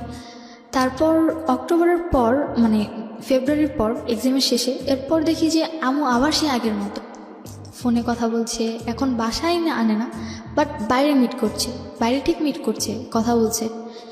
অ্যান্ড আমার তখন এতটা টেক কেয়ারিংয়ের ব্যাপার ছিল না, এখন আমি আমার নিজের মতো থাকলেই এনাফ। উনি যে আমাকে জন্ম দিয়েছে আমি এটা মনে করি না, আমি মনে করি যে না, আমার মামু মারা গেছে, আমার বাবা মারা গেছে, আমি এখন বর্তমানে এতিম, এরকমভাবে ছিলাম। তারপর মে মাসে আমার বাবা আসছে বাইরে থেকে। বাবা আসার পর আমার সাথে বাবার তেমন একটা কথা হতো না, যদি নর্মালি যে তো ভালো আছে কিনা কথা জাস্ট এটুকু, এর বেশি না। অ্যান্ড একটা বাবা বাইরে থেকে আসছে আমার ভাইদের জন্য অনেক কিছু নিয়ে আসছে, গেমস বলেন, ড্রেস আপ বলেন, বহুত কিছু। অ্যান্ড আমার জন্য জাস্ট একটা ফোন আছে, তো আর কিছুই না। আমার সে এতটা খারাপ লাগলো যে আমার ভাইদের জন্য এত কিছু আনলো আর আমার জন্য জাস্ট একটা ছোটো ফোনেই আনলো, আর কিছুই না। আমি কি এতটাই ফেলনা তাদের কাছে? আমার পক্ষে মেনে নেওয়াটা সম্ভব হয়নি, তার কারণে আমি আমার বাবার সাথে টোটালি কথা বলা অফ করে দিলাম। তারপর বাবা আমার কাছে আমার মায়ের ব্যাপারে কিছু ডকুমেন্টস ছিল। কি ধরনের ডকুমেন্টস ছিল? আম্মুর আমার গলিতে যেই লোকটা ছিল, যার সাথে আম্মুর পরবর্তীতে মানে থাকাটা যেটা আমি দেখেছিলাম, উনি আবার আম্মুর প্রতি উইক ছিল, তারপরে আবার আমার প্রতি উইক হয়ে পড়েছে। অ্যান্ড পরবর্তীতে আমাকে ইমপ্রেস করার জন্য আম্মুর সাথে ওনার অনেকগুলো নেগেটিভ ছবি প্লাস রেকর্ডিং, মানে কথা বলা, এগুলো আমাকে দিছে। অ্যান্ড তখন তো আমার ছবি বলতে ছবি কোথায় পেয়েছে উনি? ছবি উনি তুলেছে আম্মুর সাথে। এটা Okay, আমাকে তারপর? ইমপ্রেস করার জন্য। আর তখন আমার সাথে রাসেলের আবার ভালো সম্পর্ক ছিল, যার কারণে আমি আমার মেমোরি কার্ডটা ওর কাছে জমা রাখছি। আমার কাছে থাকলে হারিয়ে যেতে পারে, আমাকে বাসা থেকে বের করে দিচ্ছে, আবার বাসায় নিচ্ছে, বাসায় মানে আমি আম্মুকে মারছি, আম্মু আমাকে মারছে, এগুলো চলছে, যার কারণে আমি আমার কাছে সেফলি রাখতে পারলাম না। অথচ আমি যার কাছেই রাখলাম সেই হচ্ছে আমার সবচেয়ে বড় আনসেফলি একটা মানুষ, যার কাছে কিনা আমি আমার ডকুমেন্টসটা রাখতে দিছি। তো কি হয়েছে এগুলো? পরে ওই মেমোরিটা মানে কি বলে পুরাই দিছে। পরবর্তীতে বাবা যখন আসলো, যখন বাবা আমাকে বললো তুমি না তোমার মায়ের উপর আমি ডকুমেন্টস রাখছো, কোথাও আমাকে দেখাও, আমার বলার মতো কিছু ছিল না তখন। আমি কি বলবো তাকে? পরে আমি আব্বুর কাছে মাফ চাইলাম, পায়ে ধরে যে আমাকে ক্ষমা করে দাও, আমি ভুল করছি, প্লিজ অন্তত আমাকে আমার মতো বাঁচতে দাও, আমার পড়াশোনাটা কন্টিনিউ করো। পড়াশোনা অফ করে দিতে চাচ্ছিল? হ্যাঁ, অফ করে দিতে চাচ্ছিল। তারপর আমাকে ইন্টার ফার্স্ট ইয়ারে অ্যাডমিট করলো, আমার যেই স্কুলে পড়েছি সেই কলেজেই। যখন আমাকে অ্যাডমিট করলো তো আমি তো খুব খুশি যে আমাকে অন্তত অ্যাডমিট করছে। তারপর এর মধ্যে বাবা যে কদিন ছিল নর্মালি ছিল সব কিছু। তারপর বাবা চলে গেল। বাবা যেদিন গেছে তার 1 মাস পর আম্মুর আচরণটা আমার সাথে এতটা খারাপ হয়ে গেল, ঠিক আগের মতো বাজে কথা বলতেছে উঠতে বসতে। আমি এর মধ্যে আমার লাকটা ভালো ছিল যে এর মধ্যে আমি একটা কোচিংয়ে জবও পেয়ে যাই, আমি ওখানে ক্লাস নিতে হবে। আর আম্মুর মার জিনিসটা এতটা খারাপ ছিল যে তুমি একসময় বলছিলে যে তুমি পুলিশে গিয়েছিলে, কখন সেই এই ঘটনা? যে এরপরে হ্যাঁ, তা আমার মার জিনিসটা আমার কাছে খুব খারাপ হয়ে লাগে। এমনকি এখনও পর্যন্ত আমার বডিতে অনেক প্রবলেম আছে ওই মারের কারণে। তো পরে যখন এই জিনিসগুলো আবারও হচ্ছিল, বাবা অলরেডি এসে গেছে, তো এরপরে বাবা এসে গেছে, তখন আমি বলতেছিলাম যে বারবার যে বাবা একবার এসে গেছে, তোমার জন্য আমি এত কিছু করলাম, আমার হাত কাটলো, তারপর কেন তুমি এগুলাতে আবার যাচ্ছ? অন্তত এগুলো ছেড়ে দাও, ভালো থাকো, তাহলে তো আমি আর কোনো প্রবলেম করতেছি না। তো সে আমার কথাগুলো শুনছিল না। পরবর্তীতে আম্মুর সাথে আম্মুর আবার লাগালাগি মারামারি শুরু হয়ে যায়। আম্মু আমার সাথে এমনভাবে মারছিল যে আগের চেয়েও খারাপ। তারপরে মানে আম্মুর সাথে যখন আমার এই জিনিসগুলো চলতে থাকে, এক পর্যায়ে আম্মুর মারার অবস্থাটা আমার এতটা খারাপ হয়ে গেছিলো যে না, ওই দিন রাতে উনি আমাকে মেরেই ফেলবেন। আমি আম্মুর রুম থেকে সেই দিনও আমার জামা পুরোপুরি ছিঁড়ে ফেলছে। আমার রুমে একটা জামা ছিল, আমি দৌড়ে গিয়ে আমার রুমের জামা পরছি। আব্বু যেহেতু আমাকে ফোন দিয়ে গেছিলো, আমার কাছে একটা ফোন ছিল, আমার রুমের দরজা নক করে দিছি। এখন কি করবো আমি? এখন যদি আমি রুম থেকে বের হই, হয় সে আমাকে মেরেই ফেলবে। তার হাতে এমন একটা জিনিস ছিল, জিনিসটা খুবই খারাপ একটা জিনিস ছিল। কি ছিল? ওই যে লোহার টাইপের এক ধরনের রড টাইপের ছিল, যে সিনি বলে, যেটা দিয়ে হাতুড়ি পিটায়, ওরকম টাইপের ছিল। অলরেডি আমার গায়ে যে বাড়ি দিছে, ঝাড়ুর বাড়িগুলো আমার গায়ের মধ্যে একদম লেগে গেছিলো, ঝাড়ুর ইয়েগুলো। তো অলরেডি হাতে রক্ত পড়তেছে, তার মধ্যে এই সিচুয়েশন কী করবো বুঝতে পারতেছিলাম না। এখন হয় আমাকে বাঁচতে হবে, আর তা নাহলে মরতে হবে, দুটার একটা। কোনো কিছু বুঝতে না পারে শেষে নেটে সার্চ দিলাম। আমার ফোনে নেট ছিল ভাগ্য ভালো, যার কারণে আমি লোন আসে এমবি, তো আমি লোন এনে গুগলে বাড্ডার পুলিশ স্টেশনের নাম্বারটা সার্চ করি, দেন পরে পুলিশের কাছে ফোন করি।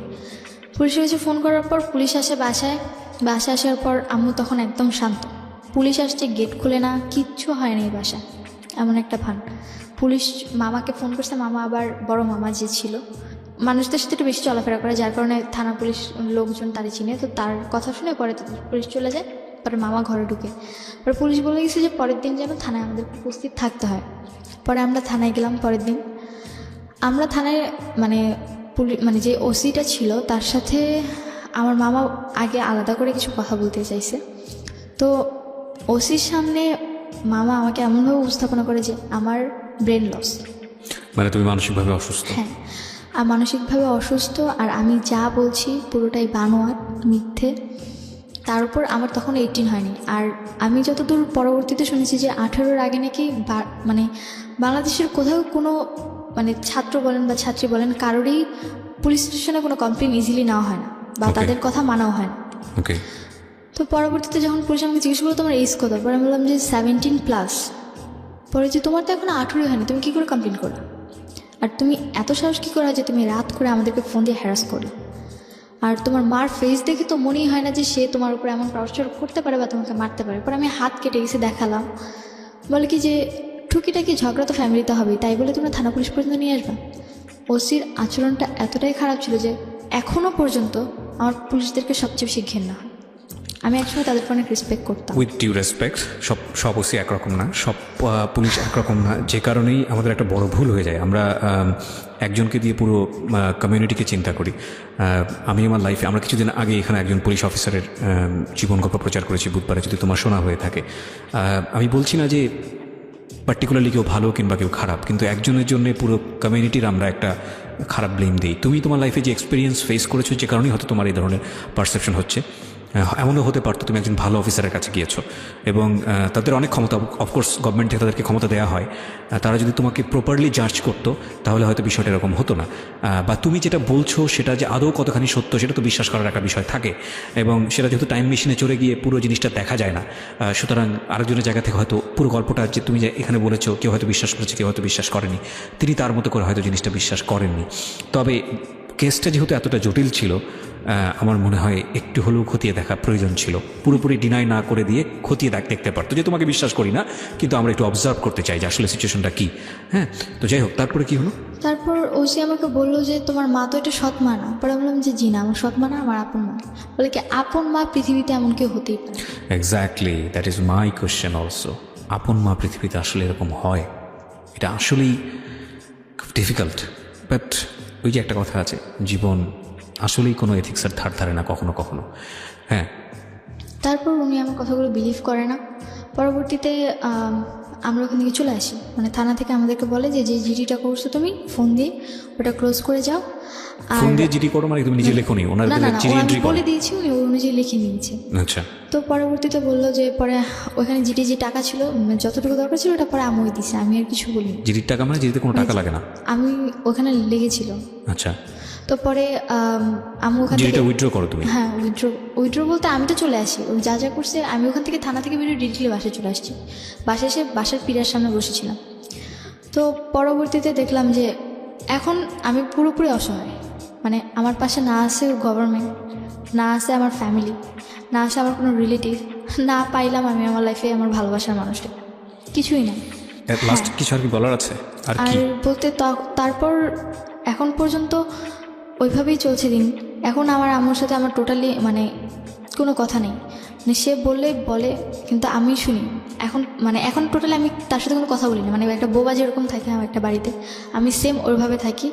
প্লাস আমি শুধু জাস্ট ওই বাড়িতে থাকি, আমার খাবার খরচ, পড়ার খরচ যতটুকুই আছে ফুলটা এখন নিজেকে চালাতে হচ্ছে। খাবার খরচ তোমাকে দিতে হয়? হ্যাঁ, আমার নিজেটা নিজেকে করতে হয়। কজ আমার মা ডিরেক্টলি কথা, যদি আমি আমার বাসার খাবার খাই তাহলে আমি আমার মরা ভাইয়ের মাথা খাই। তুমি কীভাবে চালাও এটা? কোচিং করে যে পয়সাটা হ্যাঁ, পাও? কোচিং করে যে বেতনটা পাই ওটাতে আমার খাবার খরচ হয়ে যায়। মানে এই টাকাটা তুমি তোমার ফ্যামিলিকে দাও? না, ফ্যামিলিকে দিই না, মানে তুমি আমি নিজে নিজেরটা নিজে, কজ ওনারা আমার জন্য করবে না। প্রথমে মনে করেছিলাম যে তুমি নিজে হয়তো নিজে রান্না করো নিজের জন্য? রান্না বলতে হ্যাঁ, নিজে রান্না করতে, মানে যখন রান্না করতে হয় তো করি, আর তা না হলে বাইরে থেকে খাবার আনি। কিসে পড়ছো তুমি? আমার পড়াশোনা ইন্টার ফার্স্ট ইয়ার পুরোপুরি কমপ্লিট করেছি, অ্যান্ড সেকেন্ড ইয়ার ভর্তি ডেট ছিল, এখন নেই, এখন পড়াশোনা স্থগিত। পড়াশোনা বন্ধ করে দিয়েছে? হ্যাঁ, পড়াশোনা টোটালি বন্ধ, কজ আমার পক্ষে তো নিজে পড়াশোনা এতটা চালানো সম্ভব না, পড়াশোনাটা এত সহজভাবে চালানো যায় না। Very earliest situation of. এখন পর্যন্ত তার কথাবার্তার সিচুয়েশন এরকম চলে যাচ্ছে, অ্যান্ড এখনও প্রতি রাতে আমার নামে আজও সেই কথাগুলো বলে যাচ্ছে। আমি বোধহয় জীবনে কখনোই কথাগুলো অফ করতে পারবো না তার। আচ্ছা, আমি না মানে গল্পটা শোনার পরে এতগুলো অ্যাঙ্গেল গল্পের, যেই অ্যাঙ্গেলেই কথা বলতে চাই না কেন, ঘন্টার পর ঘন্টা বলতে পারবো, কিন্তু আমি আসলে এত বেশি অ্যাঙ্গেল তো আমি কী বলবো আমি বুঝতে পারছি না। আমার শুধু এতটুকুই, মানে যতটুকু মনে আসছে, যা আসছে বলে দিই, আমার কাছে এরকম মনে হচ্ছে। প্রথম কথা হচ্ছে, তুমি আজকে যে ঘটনাটা বললা এটা তোমার লাইফে ঘটেছে কি ঘটেনি সেটা আমি জানি না, মানে টু বি অনেস্ট, কারণ আমি এগুলো দেখে আসিনি। কিন্তু এই রকম ঘটনা মানুষের জীবনে ঘটা সম্ভব সেটা আমি বিশ্বাস করি, এর চেয়েও ভয়ানক ঘটনা সম্ভব আমি বিশ্বাস করি। ওকে, তো সেই জায়গাটা থেকে তোমার প্রতি আমার একটা অন্য ধরনের সিম্প্যাথি আছে, টু বি অনেস্ট। আরেকটা বিষয় সেটা হলো যে তোমার আম্মুকে আমি কোনোভাবেই তার দিকে আমি আঙ্গুল তুলছি না, আমাদের অনুষ্ঠানের নিয়ম অনুযায়ী এটা যায় না। তুমি যার সম্পর্কে যেটা বলো না কেন, আমরা আঙুল তুলতে পারি না একটা কারণে। হ্যাঁ, ফাইনালি হয়তো জাজমেন্টের জায়গা থেকে কেউ একজন দোষী, কেউ একজন নির্দোষ, কিন্তু আমরা জাজমেন্ট যেহেতু করি না, আমরা প্রত্যেকটা মানুষকেই ভ্যালুয়েবল মনে করি। তোমার আম্মার জীবন গল্পটা যদি আমরা জানতে পারতাম, বা তোমার আম্মার জীবনের সিক্রেটসটা যদি আমরা জানতে পারতাম তার মতো করে, হয়তো সেখানে হাজারটা লজিক দাঁড় করাতো সে। সুতরাং সেদিক থেকে হয়তো তার প্রতি অন্য রকমের সিম্প্যাথি থাকতো। আমাদের সমাজের সামাজিকতায়, হ্যাঁ, আমরা আমাদের নীতিনৈতিকতার জায়গা থেকে কখনোই এই বিষয়গুলো মেনে নিতে পারি না যে একটা মানুষের সাথে আরও 10 জন মানুষের এ ধরনের অনৈতিক সম্পর্ক থাকবে, এবং সেটা এতটা ওপেনলি হবে, সেটা এতটা বেশি সাপোর্টিভ হবে। কিন্তু এটা সত্য, সমাজের এই হিডেন ফেসটা বা ফ্যামিলির এই হিডেন ফেসটা আমরা কখনোই ওপেন করি না, কিন্তু ভেতরে ভেতরে অনেক কিছুই ঘটে যেটা সামনে আনার মতো না, বা সামনে আমরা আনতে চাই না সামাজিক ট্যাবু থেকে। আমি আমার নিজের ব্যক্তি জীবনের অভিজ্ঞতার কথা বলতে চাই না এই কারণে যে আমি যখন এই বিষয়গুলো নিয়ে রেডিওতে কাজ করা শুরু করেছি, বা আমি যখন ওপেনলি আনার চেষ্টা করেছি, তখন আমাকে ব্যক্তি জীবনে বা পারিবারিক জীবনে বা সামাজিক জীবনে অনেক ধরনের হ্যাসেল কিন্তু ফেস করতে হয়েছে। কিন্তু আমাদের থিমটা ছিল এটাই যে একজন মানুষ যদি সচেতন হয়, মানে অন্তত এইরকম ঘটনা ঘটছে, এর চেয়েও ভয়াবহ কন্টেন্ট আমরা আমাদের টেলিভিশনে, সোশ্যাল মিডিয়াতে বা অন্য কোথাও দেখি। কিন্তু এই ধরনের ঘটনা আমাদের রেডিওতে প্রেজেন্ট করতে গিয়ে অনেক ধরনের বিপদের মুখোমুখি অনেক সময় হতে হয়, অনেক ধরনের কটু কথা আমাদের শুনতে হয়। এবং আমাদের সামাজিকতার জায়গা থেকে আজকাল ফেসবুক আমাদের এত বেশি ওপেন করে দিয়েছে যে আমরা সেখানেও দেখি বিভিন্ন রকমের অনেক কিছু ওপেন। আজকে যেই ঘটনাটা এখানে আমরা উপস্থাপন করলাম অত্যন্ত সাহসের সঙ্গে, আমরা এখানে কাউকে দোষী করতে চাইনি। আমরা এই ঘটনার ফিউচার দেখতে পাচ্ছি। ফিউচারটা অনেক ভয়াবহ এই কারণে যে ধরে নিন ও যেটা বলেছে সব মিথ্যা বলেছে এখানে, এবং মিথ্যা বলে ও যদি নিজের জীবনের প্রতি একটা অন্যায়ও করে বা কারোর প্রতি জিঘাংসাও নেয়, প্রতিশোধও নেয়, সেটা কার লস? সমাজের, নাকি সোসাইটির আগে পরিবারের লস? ও যদি ভয়ানক রকমের অপরাধীও হয়ে থাকে, তাহলে এটা কার লস? পরিবারের লস।